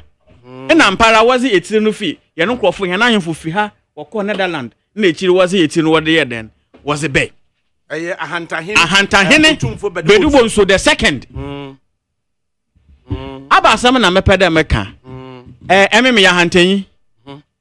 Na so sabio ewechiri na se ehu mpeyimfu ehu ahemfu na worobo won hu moze na ode zoyezi ode yeden ode eka. And I think that Nana Santehene, he is doing his best. Sabe Jumeza opedo ozi enye the first time ori ebribi was aboa Asanteman and to a larger extent Ghana. Zori ye say yame yadum na se bibiara okoye ya. Say ye hina ye be benefit. Na mi nyimta mboko kuma se bia bibi botoma. Obiara nyim. Intazori enu oye so long as obey affect yen health positively oye ye hina ye mboa. Ohwan na wo bia obotum aboa wo mboa adakabre oda wankasa kofie na de bi ko. Odo bia bo mozen kakrakra odi bi ode ye den ozeko. Na ye mboa nana. He onye de asra ye kedo obiri se asa ade nankasa okasasa no de akoto nu kotokum na sebi onye de bani bi ndi no kapi de bani bi adi no na $5 million so izika kakraba sisen ko Ghana skemu ebe huna sisi ara mintumu bisa bisinia man yanka sisi ara $1 no ya he 13.6 yeah. Hey Yeruko when the fundamentals are weak the exchange rate will expose you. This is where we are. Exposure no why? Oh, no, yeah, why? We're exposing them big time. Now one way for Ghana cedis $1. Na sisiara obe exposing here na sisiara nam 14 Ghana cedis. Na ye kwaya another ye buy. Kofuo no onye 90 pesos $1. Na so ware ba no. So wan fa kofuo na asama mba. Kofuo na ba na nado na ba so anya kor. Ana moboa. Yes. Kofuo mposa na nchara rampe na nado bi go him do baba mess up. And truly he has messed up. Oh, them be. Oh, I mess up. But you know. And other man mate here. Oh, about me ampo no humpo ye my roho. Oh boy. Oh, no humpo ye my roho. Oh, no ye my roho. Oh, no ye my roho. But in the man number umi anu ariko. Onko baby ara. Oh, onko baby ara. Nzaman ye. Aba record papa no wo. Within 18 months in government, there will not be water problem in Ghana. What is the result? Within 18 months in government, there will not be toilet problem in Ghana. What is the result? Hey, Peter, borrowing was a lazy man's approach. What is the result today? I have worked in Bank of Ghana. I know Ghana has money because of incompetence. What is the result today? You buy a road with concrete. Oh, okay. What is the result? Train. Your friend then sky. What is the result? Okay. Oh, Adakabre. Them record. Oh, as for about me doing you record. No recording yet. No recording yet. You know, inti baby ye do no. Nana no more boy. You think that they made you me? Say uncle ye sole responsibility of the government. Okay. You understand? Yes, sir, can ye pass? Understandably. Yes. It is the responsibility of the government to build that place. But because government has reneged on her own responsibility, you know, that is why our chiefs are also trying to help. And it's a good thing. For me, I dove my heart out for Nana Asantehene. The anamona orutunu or yanomon pa na ye hinara yamboa. Sahin fu bebre na so warboa in that regard me gisi there nzama bi aban ne dwumezi on kwadu ye ho so wo complementer oboboa ma yetumi ayeden yetum na yakohwenanyim enti zori ye no oyaze papa ye hina ye mboa na anamono opodo otu no nzama nkoyi mfama ye hinara jo owura eben Asian of the National Democratic Congress ichim na ofri Western Region ya push ne gina abre ye ni yentie earlier on utie engineer Peter Ntwibu Asiakon of the New Patriotic Party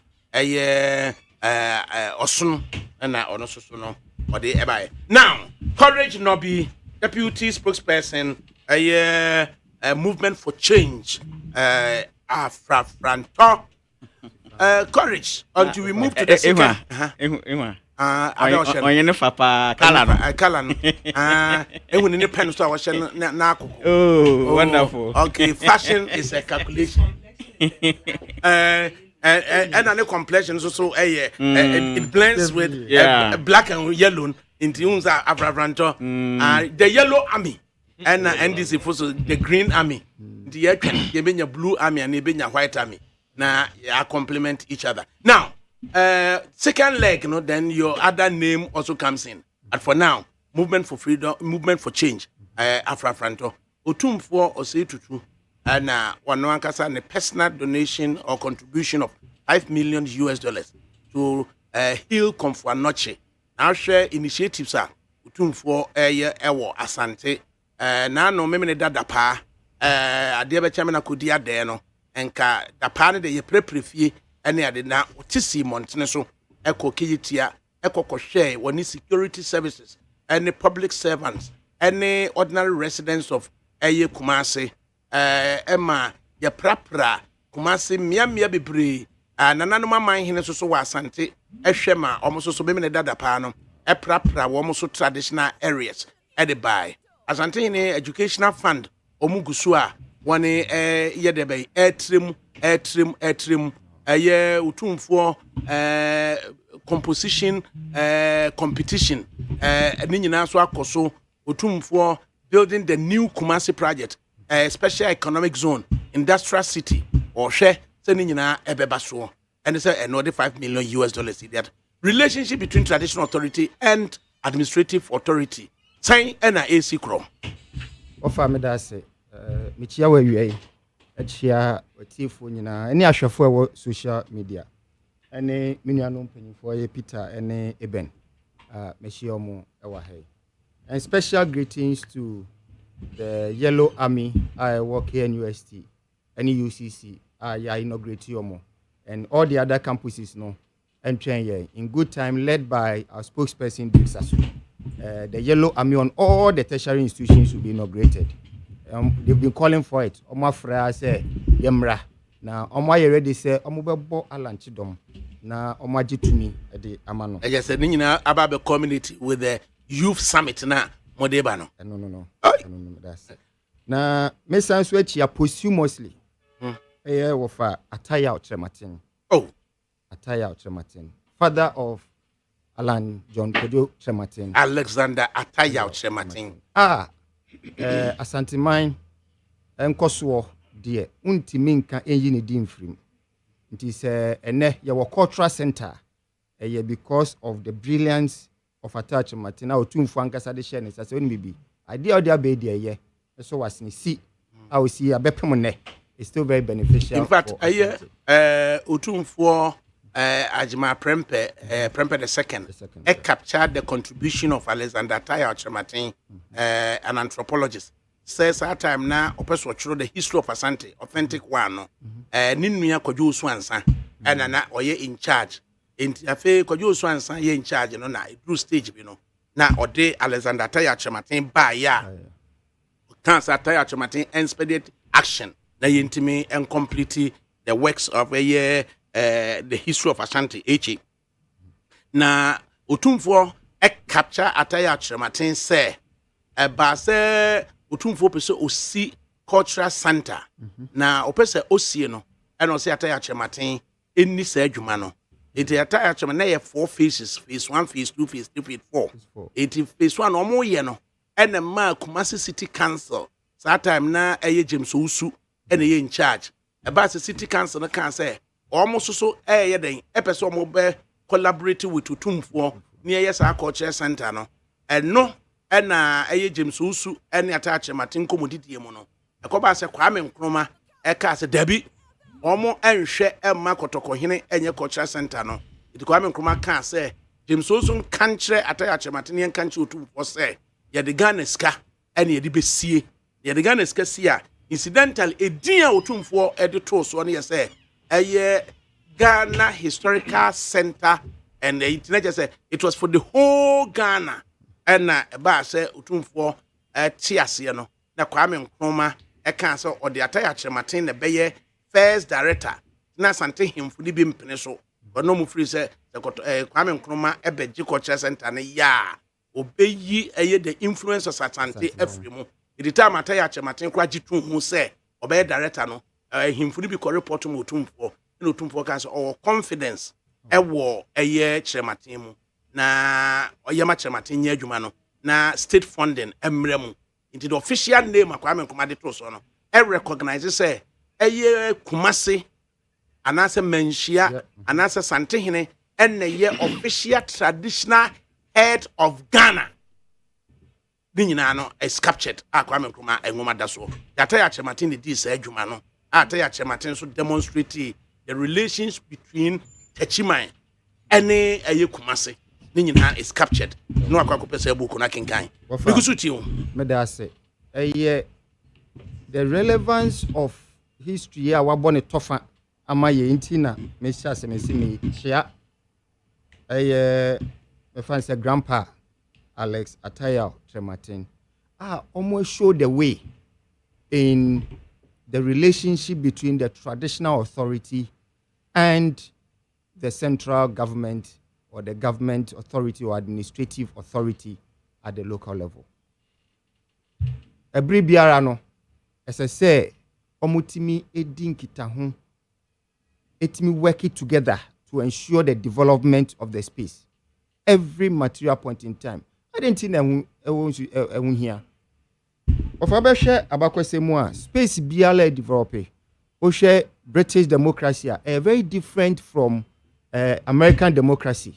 American democracy is very different from French democracy and every other space. Russian democracy is very different. Now when you know because these democracies no evolve and I say a free traditional governance system no and the develop into the bedrock they say it must be based on the will of the people. But also differences be more pay attention to the peculiarities of our traditional rulership.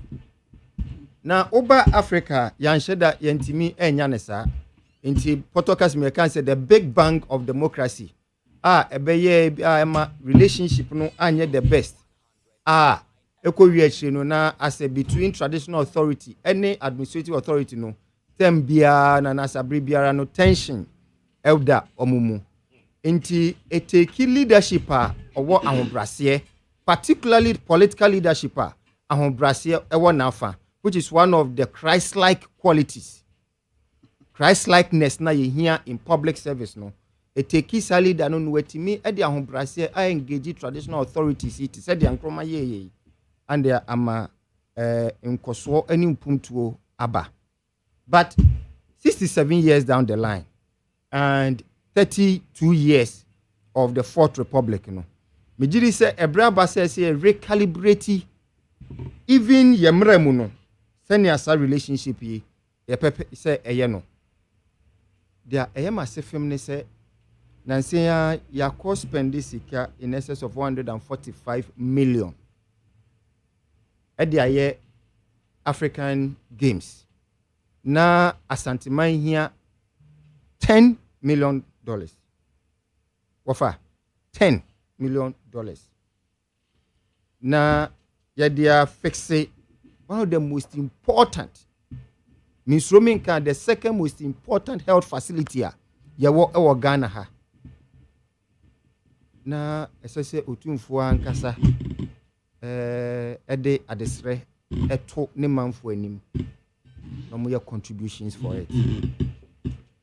Echre senia aban no entimi ntwa n'ani nhwe asante aban entimi ntwa n'ani nhwe asante ye. This is one of the evidences. $10 million for $10 million per aban entimi anhwe say we a teaching hospital is the second most important health facility ayewo. In fact, we share the entire northern half of the country. This is the major hospital. All traffic, all major referral cases biano eho aneko. Nti yeko yanim no na eho behia se yebehye nyama ye.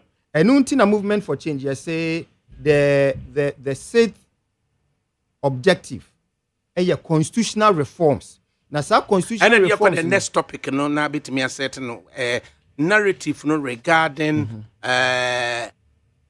bringing about a third force to do away with the duopoly Ghanaians have been faced for the past 32 years.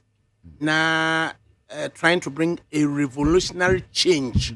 Amir Diaba. So in the first instance, Alan Chamatin leaves the center of the right New Patriotic Party to form the movement for change. And then Hun Sensem Abaya or the GTP Aba Obi and Kari who see say Easter ya no call. Pentecost I saw them do Koko Kaya and Hun Sem Abba.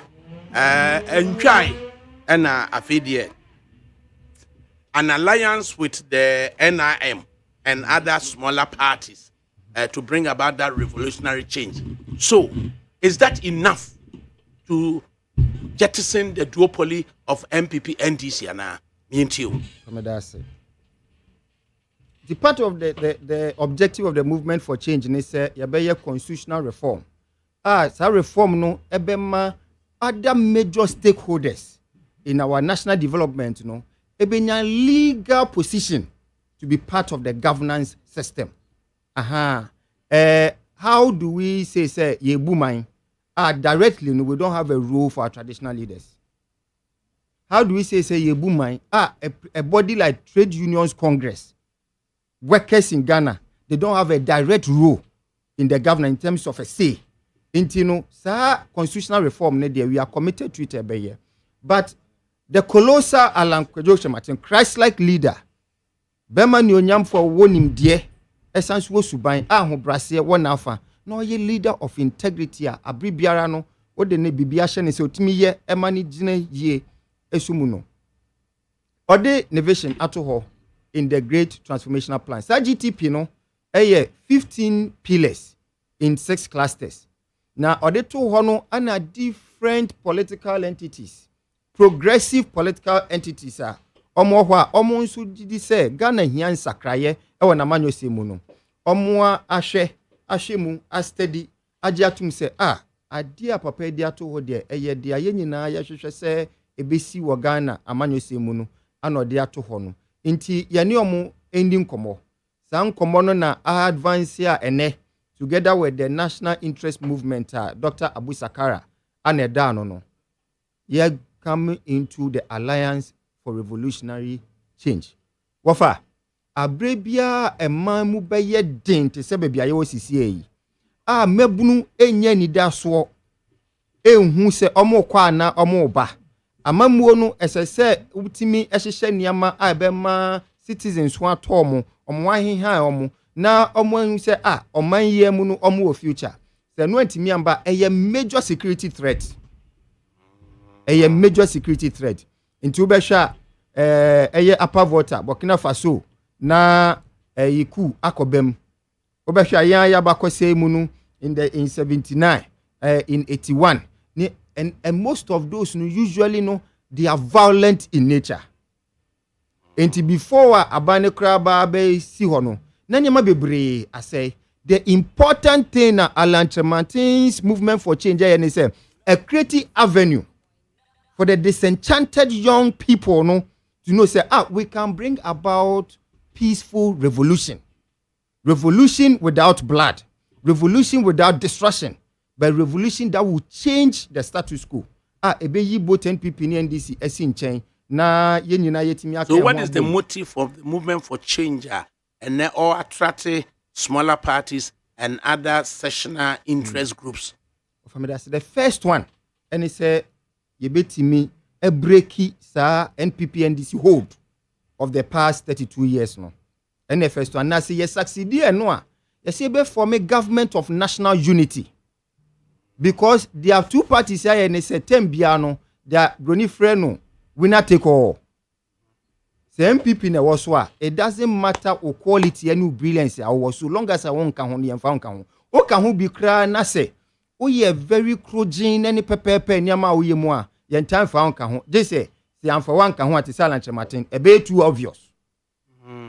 So NDC by the 17th of April, Wednesday 17th of April, a launch of the Alliance for Revolution Change, you know, the bell launch, you know, is it to be expected, say, the Martini bit me attract a heavy weights and in fact and indeed, already no, we attract heavyweights. In Komona ko ye pa, and until ye de krata to ho, abo date say ye be outdoor you should expect a lot of major actors in the Ghanaian political scene. Mubeba on board. For now, Dr. Abu Sakra, because the NIM alliance no was secured earlier. And so together with NIM, no, Anna, ye secure more. There are more entities coming on board on the 17th Ghanaians. We see. The next thing say Alan Trematin likely to be running mate to Abu Sakara or Kwabena Andrew in new party. Wafa, Mr. O. The next thing. What Mr. O. And young crony abo. Say, Yamano sem ye funny serious.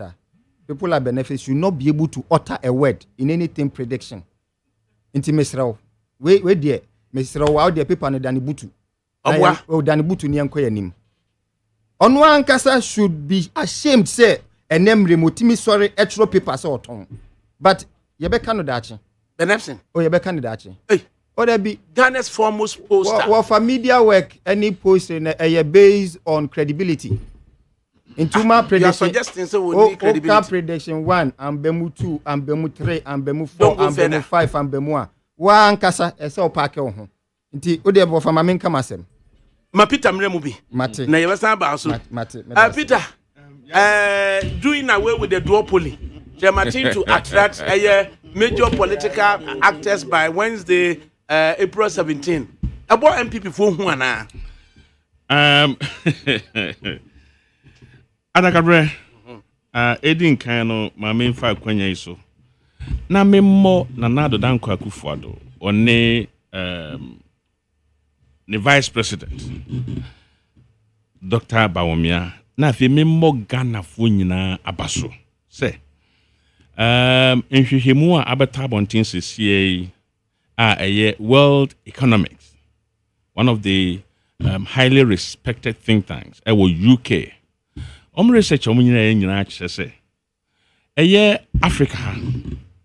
Africa say countries ɛwɔ ha ɔmamo bom modern pa ɛwɔ good governance mu Ghana yɛtɔ enum na sɛ woba West Africa sinso West Africa countries ɛwɔ ha nyina sɛ woka wɔn nyina bomu Ghana ɛna edin kan ɛwɔ governance say aban ɛbɔ no ho modern na enema nan ɛna wɔn egyina so edin kan corruption perception na wɔn ka sɛ mfie na ya atwamu mfie nwɔtwe atwamu sɛ na Ghana fo esi ho corruption pa ɛwɔ Ghana no Sabri perception ewo corruption hono akofom sanse aban we de niema guakwan mu ama ekwan amanfo faso ewie sika ewo aban mu no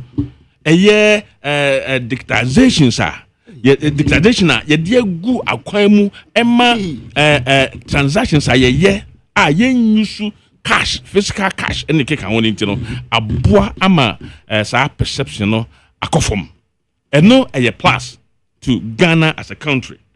And also pahua a rule of law. Say ye de emrapa adwuma so wa ye obi bibi na onfa aba ma wotrim na waka say me asama ade wodi ade me no be court na yakodi ho asem ho na yahwe ne wodi ebem wo. It is a tolerating each other. No ɛno aban ya boa ama Ghana yɛtumi dinkan ɛwɔ the whole of West Africa say ɛno nso twemu a ɛyɛ press freedom sɛ media for ye mam kwan ama ya madwuma obi meche mo sɛ waka we ya chew waka we ya de wakotum ɛno aban ya hwɛ sɛ mfie bi atwam wo de compare bedru sabre ya aban we abon homotin pa na de toso kra no ɛyɛ political right sɛ obia wo ho kwan sɛ obeti ne party no adwon ne party a opɛ wabra obi antagonize no obi kra timi free party wo mu ono bompa yesen ko betimi abaye flag bearer na ko di part nanim na yehwehwe ne niema mu mpanimfo hwehwe ne niema mu members ahwe ne niema mu na ka say yehwe usu no ban a wonye loyal wonye faithful wonye obi a obetimi di part nanim woni nye den anu nti ye ntoma wo na nipa no timi free party ni mu na okobobo nkrofo bi nso o ma ye disgruntled and this phobia so if you say they want to be heard nkrofobia won see people mu they want to be heard now aboabo o ma no never say movement for change, and that is what is happening, and all these are happening in this country. Nobody is antagonizing them, and this is a plus to the country. So now you see, and then maybe because and this phobia now almost first say they can use it to create apathy in NPP members. Say beya bedrusi ekoto aba no NPP yankoto aba yanko bi mpia bonten kra. Yen nya na sha say say woni obi a oton niema. NDC ni no. NDC ni. Ebenezer. Yasuma na free Western regions so ma. Was prego won na free. Mo ma nya bi on kra ho. Enkrafo na no atro. And we na no. No, na on say one obi kasa no say one kra de niema ye tinti on to aba on pia bonten ko to aba ma NPP. Hey, every so aboa. Masa, you see, baby na tifie do obetwa ntro. You see ADAKABRI. Am yeti o. Ghana how me say. Me da bia me danya me asese. Nia oman ye famu abepim sadre no. Eye NPP ene wo power. Na eye Nanado Dankwa one Dr. Bawumia ene tie banwom a omototo niema. I'm telling you, say, nyame na die hu ofofi. Ena economic crisis ya Ghana ye komu no. Enye nyame na bua ye ema mpanifo yi eka ye ho. Toto niema bepum sabre ya.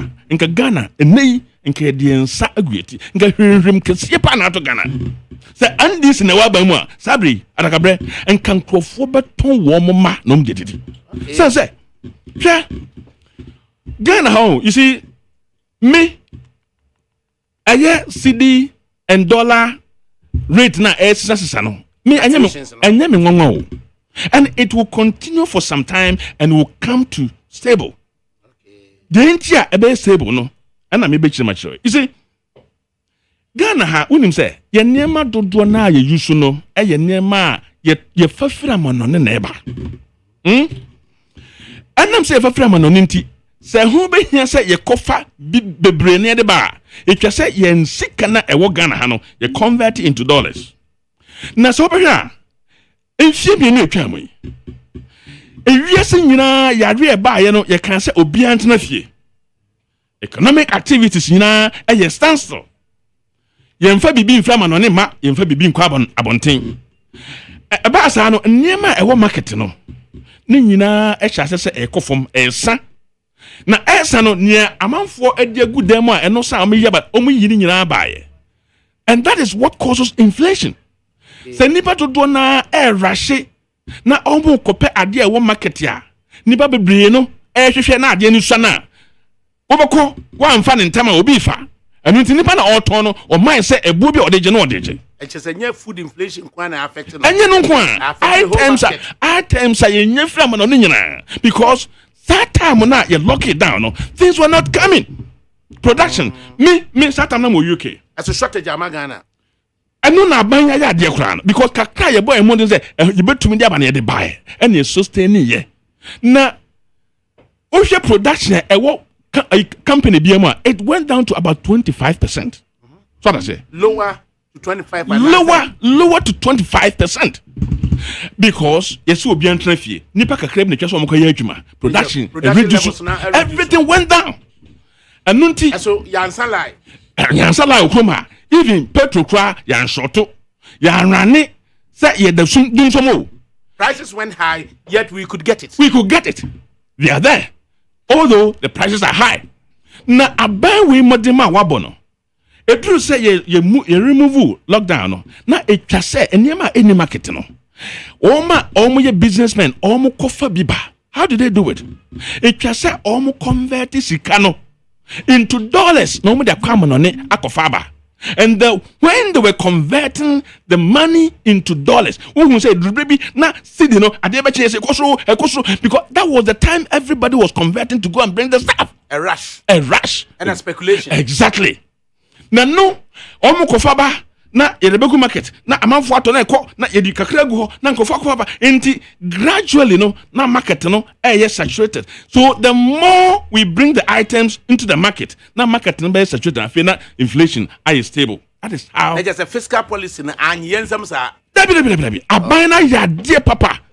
Enti so here, sa dear ya yeken. Dollar na yeken. This can happen to anybody. Sure.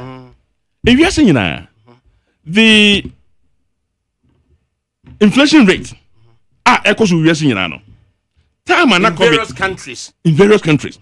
Average, if you are seeing according to economic report, before 2020, na at the 1.5 average. The average of about 55 countries worldwide, no. 1.5. Some say Africa, the whole world. But the whole world, we are looking at up to 200. Yes. The rate was 1.5. Some say at the 9%. And this is happening not only to Ghana, everywhere in the world. A global issue.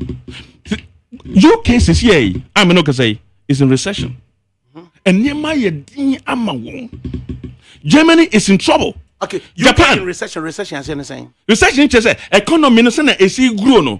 Intimi nko so bio ama economy no aye stance as a grow negative. Tiba form. Tiba form. Na Ghana so be describe no saying. The so share end of 2021. Recession Ghana so Ghana's growth is doing very well. There's a contraction and not recession. It's growing. It's growing, yes. Compared to global average, you know. Above the global average, yes. Okay. So compare end of 2021, 2022, when the lockdown happened, and economic activities are zero, no, the growth of GDP came down to 0.5. What it means is that GDP 1%, in fact 1% represented 10 billion. Economy na grow 80 billion. Now about from 0.5. You can imagine how much money the country lost. The size of the economy. The size of the economy, and a growth rate, about from 0.5. It means that nothing was happening. And no, and now abai atimia bon humodin also somua masesi amino say. The growth of GDP in this country is more than 4%. And even with this, it is far better than when NDC was leaving power in 2016. Okay. It was 3.4. It's not just that you are dealing with the comparison between A and B, NDC and MPP. Yes. And now there's this talk about jettisoning both and then going for government of national unity, of which Safra Frantono attracted smaller parties. What do you say to that? And America say, Sa papa ya odi animu no. You see, Alan, on say one hwini ya ebeduru brebe no ontimi mpiem fra bonten. Oya ye so irrelevant e wo Ghana politics no. Na no and opese oya relevant still no ntino. Oba kokko kofrefre nkrofo bia office odo mu bom na omo kan ho a na ye yodrum every day he will be in the news. And negative news. But Oshe asama na okokan ya. Negative notwithstanding, but you'll be on top of people's minds. Well, you can be on top of people's mind negatively. It's not positive. Though negative or positive is on top of their mind. Well, it can be positive or negative. But negative on people's mind, they can recall him. Recalling him for what? At the time of voting. If you recall somebody say, "Oh, you're negative," that's all. Are you going to vote for him? No, you recall somebody at the time of voting. Is it not a plus? Say me recall you say, "Sani pen picture that ni suba nye." Over to Abama. Although I have recalled, say, "Wo, na wo ti say na wo can say." Anunti me koto about picture another way. At the time of decision making, now if people can recall you you don't think it's a plus? Recalling how? You can recall somebody. But how do you recall somebody say, Sani pay, or yeah, nasa onye? I mean, you can be popular, either popular by being negative or popular by being positive. So what I say, and no, and I can answer me. Say, who ye penny to say Alan Chamantin? Nda say, Okojina, I sorry them. Adia wo ye ya, agu ni masi, ago party a woman, and unti wanim gwasha oji enti, one man na party nim, what jaiko. Sadi okwe my example. My example. Okay, say, Tamba na ye be primaries no. Alan Chamantin and Crow for health work, Kumasi. Emma Abranti be friend Hobson. Eko Jina Bontin can say. A Chris of one a dozen of Ghana, and unti yan twabama Alan. And a fences asantifone twaba Palma and Pipi, and unti yan twaba Emma Alan. What's your cancer? Okay, Adia Chiana Alan Crow for the Babontin say. Adia why they have banished him from camp. Say he shouldn't speak for them anymore. I didn't part in the year. Part in the year, Dane and Sana hopes no on his own volition. Actual letter come up. Yeah, with my country, but as far as I'm concerned, action by the party in the year. Action doesn't party. Essential hopes in can say, Northerners, Muslims, sir, or your vice president, and young one, and into Montuma Alan. And then Nipa because I said the person what say. A year vice president. One old trust over United in the life. What old trust over Crawford? No, Amano. As somehow okay, and I'm so my Alan Crow for uniform. Na so ye panyi na wakwada ko kansem asama okan no enye ma uniform. Na say nay wan kasa wan man nyina anwene na we free party no mukwa. And somehow on Crow for kan ya we yom free o camp no. Sa ansem na wakoja bontenka. Na bebusa ho say wotia wo ma no emfasode ebe ne free mobile. Na na do danko akufu adu fra brochire ba. Obeba ne ye agi ne huebe say we kushia no airport. And the late John Kuma issue statement can say na na do entimi nkoba bia onye obi o say kokoshia no na eche so ntimi nwini. And Alan publicly rebuke John Kuma. And ma John Kuma di ho yaw edi free Alan achi. Eventually nyana na na do ji John Kuma de ne share na taba emu. Enti enne no, is it fair to rebuke somebody say waka bibi no wanka ne ye? That is where I am talking about. Say o rebuke obi na sa asem ye no ade o ye enye na sa won so panyin no ade na o kan na enye no won so ko gina montana ko kan bia na che se wan kasa ade na o rebuke obi o kan say a Christopher ntoma na enye ne chiriche mi ana na o ko gina montana asem o ka kire Christopher no say a Christopher ye wo gan ha ye ne do so pa anu nti say ye pese obi medi omanyanimu a etwa say ye make sure say we should take it as a responsibility on us to elect somebody who is a Christian leader. Apart from that, who is also a Christ-like. Nia ewomo enye ne say. Ghana ha no ye wo nipa bebra omusom esom ahodo. Ehun ko hia say ubeka say we mu ne doso. Enu nti etwa se wo mu doso nti ekwan bia so no etwa se ono ene be do man. Ghana mampanyin na nado danko kufuado Asia. No, mama me make. If I could finish. Ghana mampanyin is practically Ghana is a Christian country, notwithstanding we have a secular constitution. This is said by the president and he quotes Ghana constitution, Ghana population Christians is 70, 71, 72%. These are the words of president. It does not mean say it just said leadership of the country should always come from Christianity. No. 1951 to date, Christians in Kwana are head of state. And Ghana. That is why we even need to change it. Okay. That is why we even need to change it. Okay. Say obi echo Buddhist. Or a Buddhist. Na se owo adwenya emu do a ode beboa oman na. Should we say nipa no okọ Buddhist or a Buddhist nti? Yemfa no meye president na. Is that what Alan is telling us? Identity politics atwam. Enu na yen enye kra no. So that say obi eye kramoni na se oye kremoni na dwen mu dɔ na obetime bu ɔman no ama ɔman no nyina hotɔno a wo so Christopher na dɔso anya majority Christians na to man no MPP mu. That is where he's getting it wrong. Sa politics here oye enwa bi na akoye ya ulusu ye. And majority Christians to man or MPP mu. Some majority Christians in Ghana. The same thing is going to happen to Alan. So he shouldn't preach that politics. So don't worry. Actually, no, I don't think because politics is on test here. I have to come in.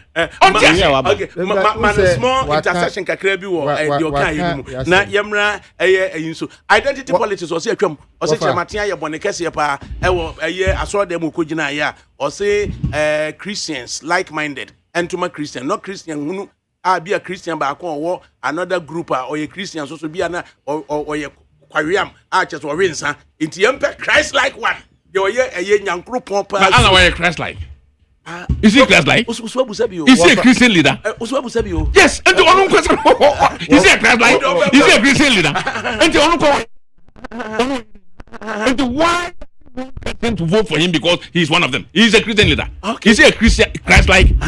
Oh yeah then. One man can talk about then. Muso mami. Wafa me name engineer age.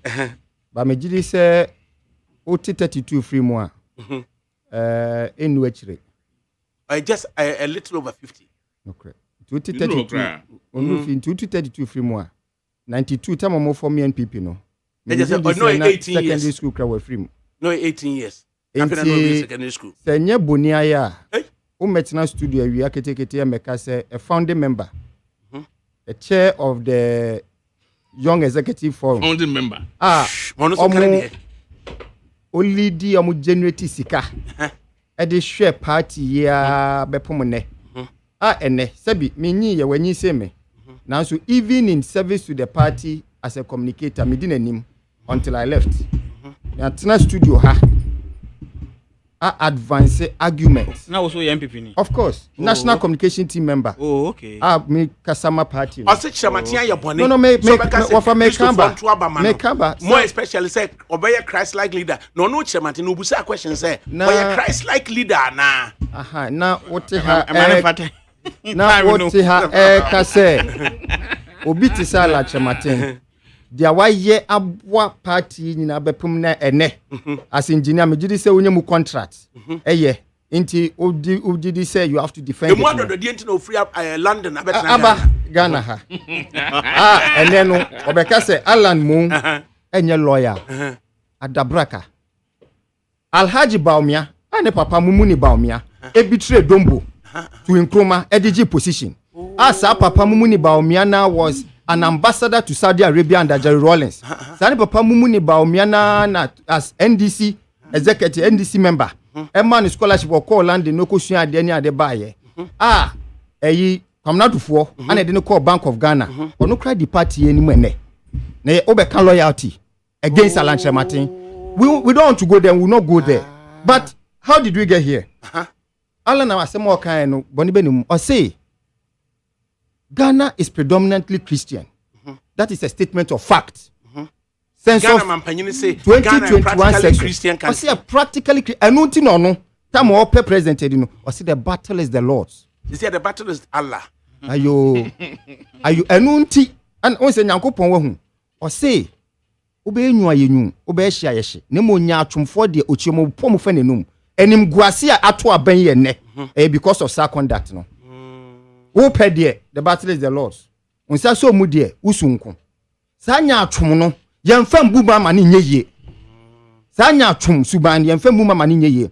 Ehia obi a onka je say oye Kristo ni. What demonstrated to you the entire the Alan kan ye no, eye bone. Ontimi demonstrate no na ho na meba no. Christ like leadership. Leadership of vision. Leadership of humility. Our friend no servant leadership. A leadership of compassion.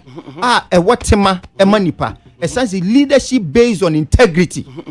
Obiara or what problem with these four qualities or a man before? Yes. Necessarily, do we know what problem with it? Nasa our MPP. The entire MPP has a problem with it. Oh, okay. The entire MPP. Almost spokesperson. any director of communication, Richard Anyangba, was the first person to put it out.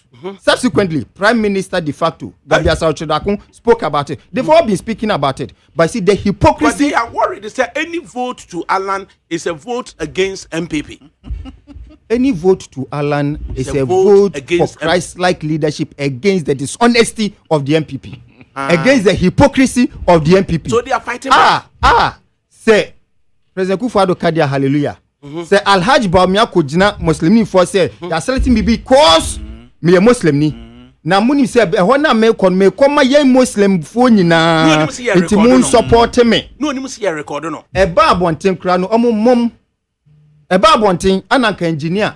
Sebi onye communicate on TikTok, Facebook. Etro say we there. Yepa anka ne o ka say meka say me nua why there. We consistent. Okan ye mom Aziz Futa then wanka. So there's so many of them. Na more yet identity politics and then why are they somersaulting in order to get a running mate from Ashanti? So identity politics is a tremor. Identity na more somersaulting going helter skelter. Identity na more to go and beg former chairman of Church of Pentecost. Say oh no, anombe running mate to Alhaji. Number whitewashing no. Say identity politics is a tremor. It is anya tone. So almost pe Christian votes. Almost pe Christian votes. Almost pe Christian votes. Timusu munimu so almost pe Christian votes na musu mo admonish Christians so almost to my Christian. Alan Martin, how you Christ like. You see, one of my best friends. Meneno ayadam for far by almost 20 years ni. Ayaba to me musobi aboa me wo party mu pen a. Manaf Ibrahim Asawase. Parliamentary Manaf Ibrahim. Or a Muslim. But we've been very good brothers and friends for all these years. No, or Dr. Baomi office. And I make her say, Ghana ha, a bano, sa religious tolerance na, ye dasro da. And yene, it took Alhaji Baumia to introduce religious bigotry into Ghanaian politics. And you know, Kojina simply sukoka say, 2016 abano, ye ntuno Muslim ni for ntumano. Send a baby Bible back, Quran back on Jubilee House. What did the engineer say about it? Momonko Hokra. It is because they have realized, say, their candidate lacks the Christ-like attributes. That's why they are worried. Na no munima the time omu yi no. Sebi, yes, so you for phone sa no show there. Kenso kakra bi. Nan this for mo so how be your man ah. Adakabre. Isien. Minu MPP ma yanka nende. The Okunumu Kosoro Base, Baumi Obolus. Okunumu, Okosoro, Orimoko, Abedimpo, Baumia Obolus. Says who? The man lacks credibility. Says who? Says Ghanaians and Christ-like people. So you are the spokesman. Says Ghanaians and Christ-like people. Oh my po. Says Ghanaians and Christ-like people. I've been away. Alan. Ebene Mahama. You know, I don't understand why. And the Obirika Christian Asama or your problem to the MPP and Baumia. I don't get it. Baumia Adakabre. No kwara woman there. Baumia Narankasano. Narankasa ni faith na Narankasano. I de on Shadara and Yende. But Baumia, be a proud Muslim. Because we have proud Muslims who are brothers and sisters. And my family, Muslims be brave. But the man is not proud of himself. Okay. He's not proud of himself. Na da no Zakaria for one na hwehwade bi no ye waso dem ho. Enim gwase poto. Ere kuhu wa bre wa hin. In fact, okokwe wa bre wa hin. Ko wa asobi okasa wa ho wala de ba so yi president wala we. Asawo so wala de bi no ori ye ho. Wa bre. Wa hwade bi no ori ye ho. Nti kwa Saturday no. Adakabre, we must be bold enough and tell Dr. Baumia that I advise so ye katina fie. Hey. Katina fie o send the one gasa recording nye. In the economy, in the inflation yahin. Yani debt to GDP or yahin. Inflation will be 54. Borrow 54 no one what kwe. And I see was stabilized. And I see what kwe. What be Mahama? No, it was about 16% in the Onam Hifa. How have you performed better than President Mahama? Debt to GDP in the Oyahin. How have you performed better than President Mahama? Borrowing was a lazy man's approach. We will not borrow. It is lazy. In the young economy, 600 billion Ghana cedis. Hey. Mr. MPP, when you and your president and not catch and he was going to fight corruption using an access principle. And that's not one. He's fighting an ass. But the Manasa Azuri when figure and get South Africa essential. ADAKABRI Frimpong essential as some Peter Boyce or Kane or lifted discussion.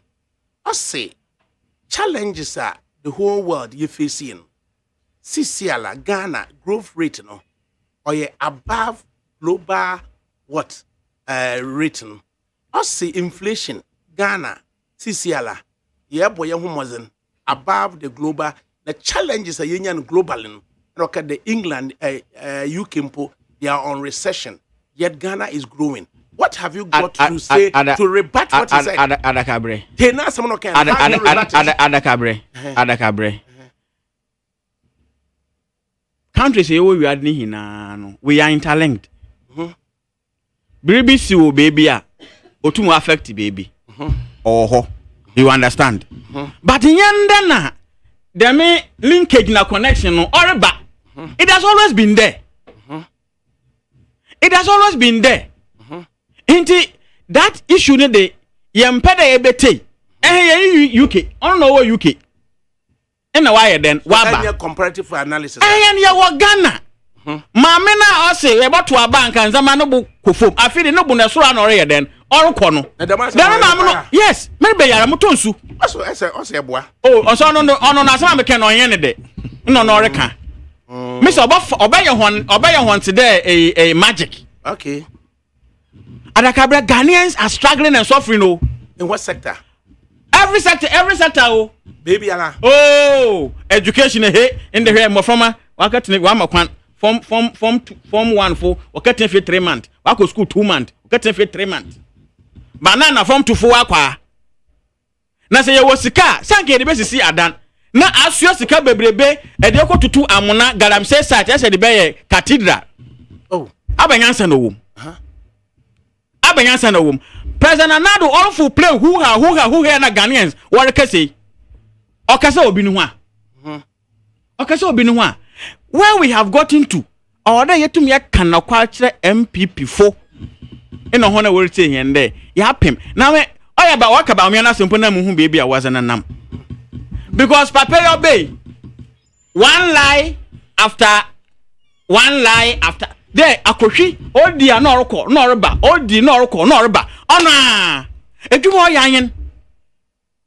You know we have serious challenges in this country now. Also na digitalization na President Mahama mpo de Accra Digital Center odi be kura no kura was onye hwe na digitalization empa ese digitalization ombo awa na ba omi odi digitalization aba Ghana o na hwande bay na digitalization wa sha se da eye wo friend den Rollins in the time as a back ofo the da na ba omi no wo he every time you started there but star na ba omi no o wo he every time you share so Ghana had the ebo star 920 star 57 hash na ebo star we ensure that ebo star 92 den ereka na o sorry ya no be ya na me si yimpa na o build the digital center na ono na orobu ahia na ma yeretum ye didomi dwuma ni hina oya Mahama no kwa woso no nye hwe yewo backup o KUST campus no woso no nye hwe yimpa na ole fiber optic backbone ewo Ghana na orobu in that digitalization no woso no nye hwe asem ni nyi na yimpa no number ombo bra biara ono na woso no ore yade and a presenter woso no woso ore yade wajiman you know until we must be serious in this country. Where we have gotten to, where the ordinary, you must be serious. Where we must be serious. When you say we should be serious, na wala enya sama ka ba o ka sama ode yete ya. Hey, yes. E she na roba so a. Na enya sama ka ba o ka sama ode yete ya. Senti. Na ba mi aba nsam na waka o Ghana ha, da me nsam na o kan no, ode ayedwuma. Na in the road. Yenam concrete do concrete na wode aye bia. Say na yenya sky train bia. In the toilet problem bia anyi Ghana bia. In super problem bia anyi Ghana bia. There is a many in our can. What kind of obia benya back by our friend then a bank account. On an amiefa. Into the truth must be told. This man lacks credibility. Onunti. Ha! Enti ewo hona se retain here na. Ta se na hu de. ATSC wabeze o de wotum waye biara. Aho kire refemi a baumia. The head of the economic management team. In the ose wa twe no ho onka ho. Ase bibia government owo mo onye bia ne government Now when you are already part of a government and you are talking about when my government comes, already you are part of the government. And you are saying when my government, are you a serious person? Are you a credible person? Are you an honest person? No, she aroba. Na da me pay what's the day sound so you name na ko to oba fa mana. Are we serious as a people? You see ADAKABRI. And you see I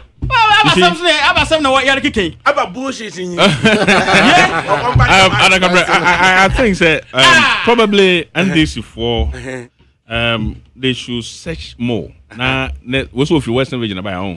Now, almost I him, maybe I'm and another person. Now, I'll be serious for us because we mean business. You don't make such statement. No, I beg your pardon. No, I beg your pardon. You don't make such statement. No. Because I can impugn your integrity right now. No, it's okay. Let me make my point. Please, maybe let me finish that statement. Before you continue. Okay, next time I'm Fanimra. My withdraw. Next time I'm Fanimra. I'm Fanimra. So what's my withdraw? No, what's my withdraw? Oh.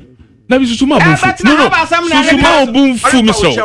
Miso susuma bunfu. No, but na better have some no. Oh, susuma bunfu miso. No bunfu yo. Mo bunfu you kra. Yeah. A movement once say obo. You see, osimo lack credibility. Yes, you see now you see say ewiase bia no. Obi ani ho a ye de ne ko country bi so. Ama ne ko suanse na esi bu oman as a president. When you are elected as a president, you learn on the job. Now, if you want to take you, this is now the ejuma. The only opportunity one could get to learn how to govern is when you are a vice president. Okay. So when you're vice president, Nase, one to me, you can present all your views. Views, president offer or offer. So that's it. Although you're vice president, you have the right to identify wrongs. And until when you get the opportunity to become president, that's a failure. Not only abysmal failure. And that is what happened to Jomama. Is it a requirement to be a vice president before you ascend the presidency? When you are a vice president, you have the opportunity to learn.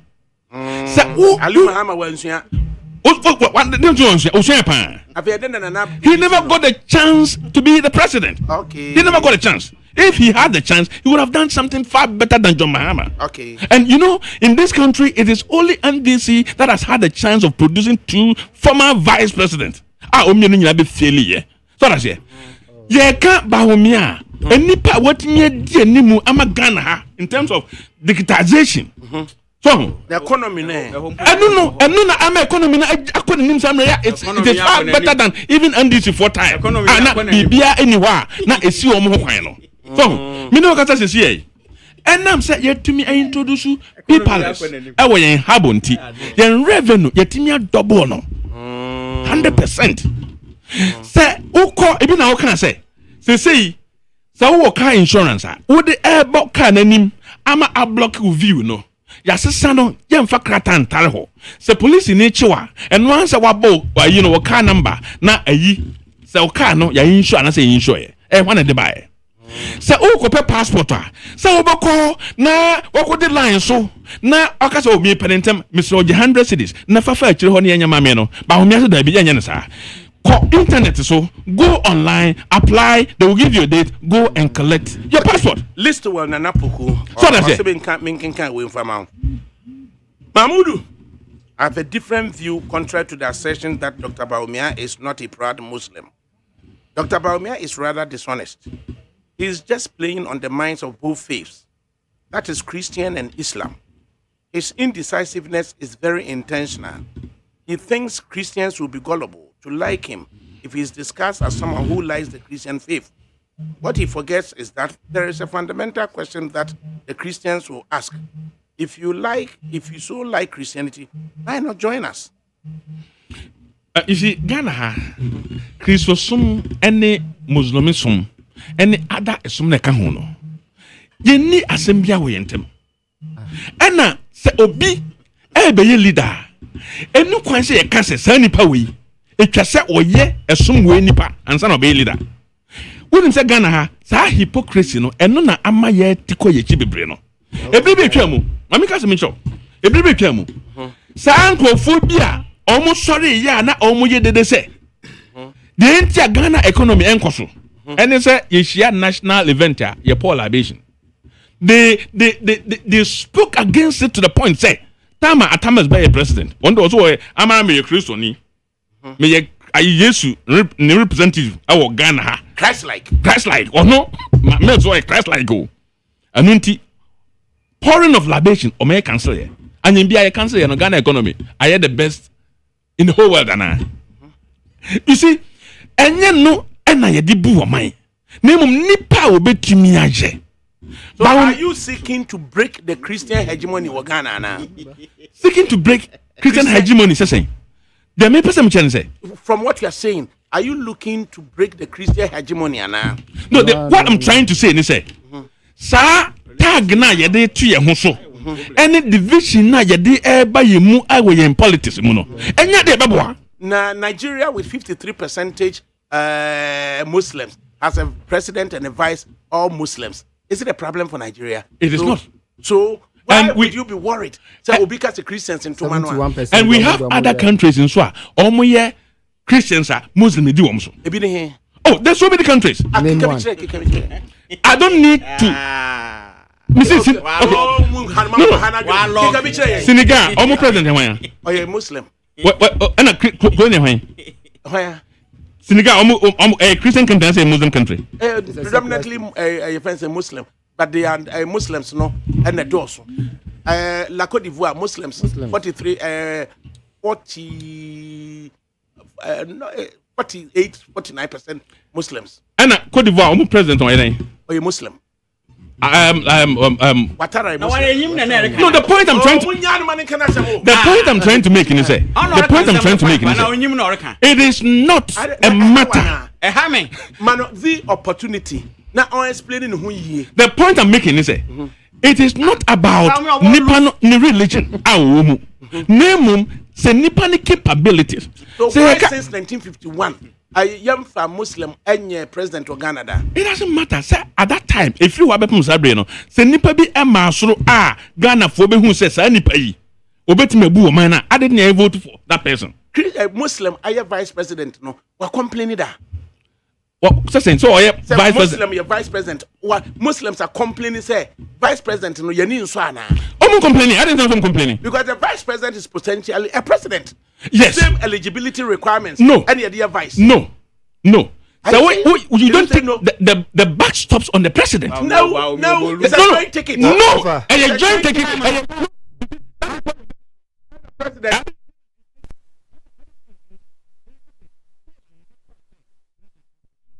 For the office of vice president. Senegal has 96% Muslims. Mm-hmm. Yeah. America has under 2% Muslims. And then Senegal has under 5% Christians. And a president anyway. And a president near Muslim. That's right. It. Fine. Make a song and MP. But the point we want to find. The point I'm making is say it doesn't matter. The same eligibility will be the president, and no one will be the vice president. And no, president no assign. That is running mate sign the same. The same eligibility the back stops on the vice president. When the president is not there, yes. In terms of incapacity. That is when the president is not there. But we are talking about when the president is there. When the president is not there, please, I will sue. I don't even understand. I don't know that me and my own maybe able to. The argument no, Pacho. Yeah, because Nkofusu retain. Say, now sign documents now. The same documents are presidential candidates, no, or sign well electoral commission, no. and no one a running mate. No, Signing. So sign. Yes. Documents are present. No, they call a electoral commission. No, the same documents and a running mate. No, so the reason is that the president, the vice president can take over. If I could finish, when one wins the ticket, though a president and the vice, and the electoral commission will say Engineer Peter Nchubu has been validly elected as president. But because the vice president has the same eligibility, in case of incapacitation, yes, when the president is not there, automatically the vice president takes over. Of course, yes. That is why the two are the same. And so what is the issue here? So if the Muslim can be the president, why should it be an issue today? So why should somebody be worried that because a Christians in Tomano automatically people are worried because of that divisive nature. But the point is, to say because Shamatino can't say in the event such a Martin say only a Boniface Abubakar and Echo, or say one Abu Sakara and Echo. Incidentally, one of them a Muslim, one of them a Christian. But the same eligibility in this Christian no free say or not be president no only hope the Muslim no onya the fufrobia automatic of a president. That's fine. And now person majority no decide who the majority can decide when you don't create that divisive nature. Saying say Mona modos until a Trasamuyi leader nobody or mine so. That is why it is wrong. And just as I can. You can say that. It is not divisive. Like-minded Muslims say. I don't even get. I represent all Muslims. I was selected as a Muslim. And until the other na mameno. It's one time. Why did he say that? On say NPP mo. Normally say ye running matter. And I'm say a person or mine kabomunti. Say a fa obi was ha. If we be enough, see if a Christiania, if a Muslim. That is how NPP we operate. And nunti ye fabawumia sa oye Muslim. And nunti ono ko jinani manfoni no ka say me ye mu baako. And nunti ena ye family e kwambias mo me na amamu no nkoso a. There's nothing wrong with that. Okay. And nunti say ye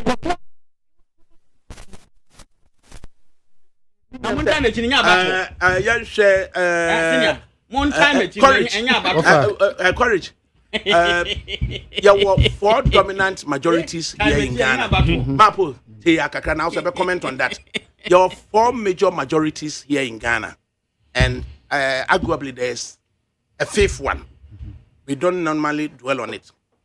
First majority, a Christian majority here in Ghana. Second majority, the Akam majority here in Ghana. Third majority, a youth majority here in Ghana. Fourth majority, a women majority here in Ghana. And arguably the 5th one, the north side, where the south is a majority over the north. Okay. Ekufuado in 2008, Odika yesenko de Ray Ali Mahama and a neighbor. So Ekufuado would have represented the Akan majority. He would have represented the Christian majority. He would have represented the Southern majority. Haji Alima would have represented the women majority. Would have represented the northern majority. Christian, Muslim, one complaining. There were reservations about women in Islam. And Haji Alima, Wama, and eventually settled on Mahmoud Baumia. Now, Peter say, and then young man said Baumia because Muslims in Tumano. But there's all wrong. Such a Martin because Christians and Tumano. What have you got to say? Wafa. So what you make us say all the digitalization I check cheating in the system. Now sad digitalization no. Intimate detect say Reverend Amishada Osuamwa is more than 60 years old and does not qualify to be GRA boss. He leaves a question. That same digitalization into me and detect say the replacement more than 60 years old. I was 61, 62, 61. Only the digitization of a government that has a problem with that Christ-like quality called honesty. That will admit that. When you have tax digitalization, ebe me who say when you baby abekwa kwose bia ukuta Ghana card be chewo. That digitalization ntimi nche say asemesi oye party chairman ba enya double scholarship. Abra Tescon executive our Brahma party no ntimi nya local scholarship ba kumpo. Obi enya 2, 3, 4. Ewa me that digitalization ntimi ncheke. We see public conduct undergirded by Christ-likeness, the key quality being honesty. Nebani saying 4 legs good, 2 legs bad. Enu be normal, you know. Salhaj ba miaka there no problem. But Alanche Martin, I can nothing close to even the Alhaji kind there. Hey, hallelujah. I think the only worry of the MPP is that they have by themselves determined. The late Chinua Achebe, Nibuk, Things Fall Apart. And I can say, old women get uneasy when dry bones are mentioned in Proverbs. Oh, nankanyesa enka Muslim asembia memu. Na yeden. Monday and Sana Easter. Alache Martin went to visit the chief imam. Chief imam introduce na yire no free mo no. Before Okochiano, say adechin no. Na yire no dey. Ana 2 days later, I notice no near what TUC. Owie ya no de nani kire ho. Ne papa no. Chief imam a friend meba my son. There's no problem between Christians and Muslims in this country. Now why na say problem ho? So na ye the attributes of Christianity, of Christ-like leadership at ho. Now you have a deficit there. That's what worries you. Your friend say Muhammad. Abra oye ni crusade. Muhammad, founder of Islam. And managing one take sawa wale also kasoso. Sawa. Also ka SAW. SAW. That was the name what Muhammad SAW. Abra oye ni crusade. Ope baby amane chidafo ne chitafo a na ye victimize you omo ebu omo no. Or direct you omo say omo ko Abyssinia, today Ethiopia. The reason is that the king there is a Christian king and he is just. Inti ho no obebo omo ho ban. Nokre omo ko ye no obo omo ho ban pepe Muhammad. No true Christian. I say Muhammad asumdwe hine. No true Muslim will have a problem with a Christ-like leader. No true Muslim. Just on kind of Quran. Because Quran ankasa emphasis on the ma. So what you are trying to say is no. I want to get you right. So what you're saying is a true Christian will not have a problem with a Muslim leader as well, right? No Christian has a problem. No. So it's not. No, from what the issue is not a Muslim or a Christian leader. No, but you guys are saying it's about a Christ-likeness.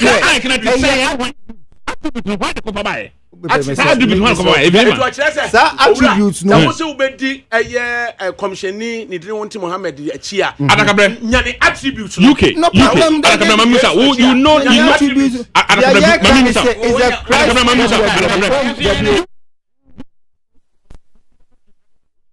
UK on prime minister no ni religion oye Hindu ni UK omo background some they are secular says a Christian majority.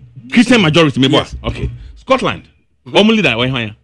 Said that asema da ho nyina ne say we Muslim me boy. So why are we sitting here saying say or arguing say to Muslim ne obi si Muslim here? No, but the point they are making is say about what you are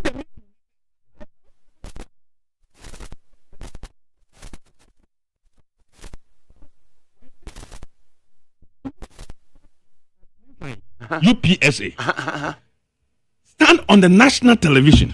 Now what kind of vision or kind you know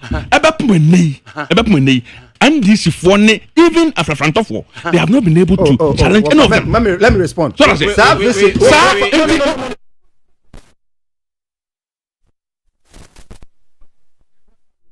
That vision, we are 73 pages, no.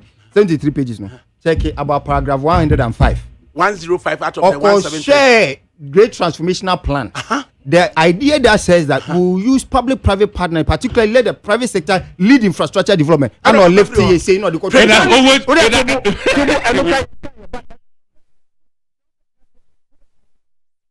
profession beto wa you say na no e to me show say then na ye okay it sky trains no way Patrick so be man to ma sky trains no way concrete roads throughout the country no way it Christ like leader is a leader with credibility. And because you don't have, that's why you are worried. Baumia is not credible. Baumia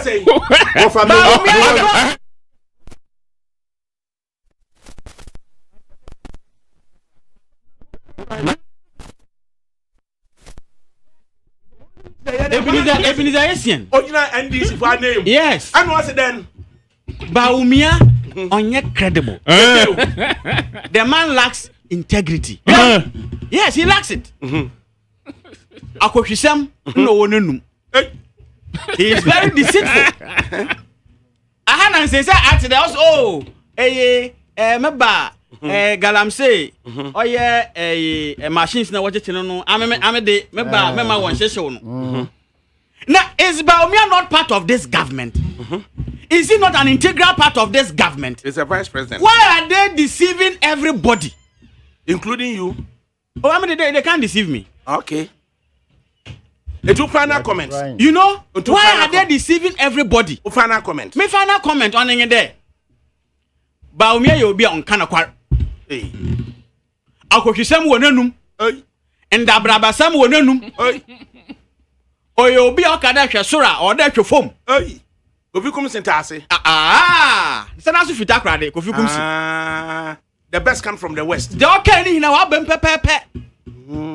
Ade order wa yan there. Won hwe na tumu no da ho no won hwe na won ka sign. Mahama oba be sign. No sign on oye den. Mahama. No ba sign on oye den. January 2025. Wa ka pefe wa ka de ono tumu na wa da ho na what support na won pa da oba sign no ono onjintum. Akufuado oreko enti se Mahama January 2025. Oba sign no tom na adia Baumia oziri ye Muslims no. O de Muslims na what Baumia ye. Because obi orugun na yimase. On kind of I am a vice president. Nebra born or born, no, I'm watching. Our money, economy, and accommodate. Or them a casa. Accommodate or them a casa. School seven koye. On koye. I want you to walk in Zaman koye. Mapa on intina. On a tia car every second never can read those as someone. Oh, Sunday, ye nara or man than an akmar or yamma. Ghana who's all called. And therefore was a regular. Wrote in your papa. Garam say, what's saying you support all? Oh, Yana, a grand contact to Takwa or ye. What are you for ye? A grand contact to Takwa. Only an acquired what good do? What good do? I am acquired. We are Christ like attribute. And you talk about it to a grand quanta. Why a bottle? 70% of people. Why a bottle? Why? On 70. Or 70%. Not in why a white elephant to Osiwa 70%. One cassa young. Okay, oye. Movement for change. What's the regular bread in ADAKABRI? 2024 about to a cotui. It's like a crash like any other. I'll be based on crash like it. I can crash like you bet you. Any assam. Baumia boom. Because I'm part about the crash like. Oh yeah. 2024 about to a cotui on one key thing, the friendly credibility. Credibility. Now, a poem be. Okay. Rambi, I'll be 32 seconds. You. My government is in power. But when my government comes, my government will change all the things that my government has done. My government will be better than my government. Hey. Alhaji Baumia 2024. Just a money and this one I can't bomb this Ram Yaba. Oh,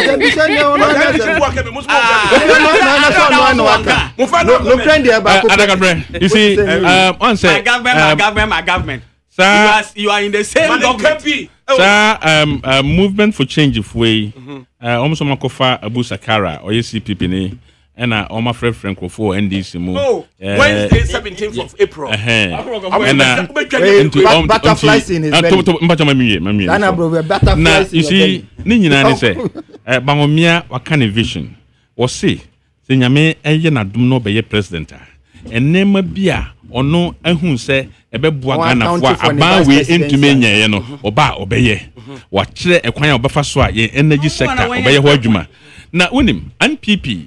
na na Akufo-Addo asem o kan no eno e na aka yen ho ama yetumi abo modern be do o say economy no sempo e be say yakoduru ba bia na NPP de yetumi ye wo ka say 2000 kama enipa wo wu de yetumi nyane no wo ka say time a na president Kufo take over the year 2001 Ghana inflation net that 43%. Within 4 years, ya the Bafuma bedru less than 10%. So that's it. Some I know say inflation. Some of the country me quite fast so a cost ro. A core I could do 53%. Sabre about from about 20%. And may they go kwamuno. End of this year, not inflation above from I could do about 12%. Now we will get it all so Emma Engineer Peter and Jubuesiaku of the New Patriotic Party. Aya Osron, your President Fama Ebenezer Essien of the National Democratic Congress. Aya Echim, now your President Fama Courage Nobby of the Movement for Change, Afra Franto, and pour some sugar on our minds, pour some sugar on us. Aya from ADAKABRI Mamudu, Osioma, na Yenina Mono, a quick free as a Ena yade Emma wo that we could have such a great voice. Neskani bi aso send message bia men fanchiro men kan fanchiro ni nyina mu no vicinity neat 100.9 FM Olakwaku Michael Abnamoe DJ Foreigner one na die be kofie na omo die be kofie jo keep listening to neat 100.9 FM Shell Sabam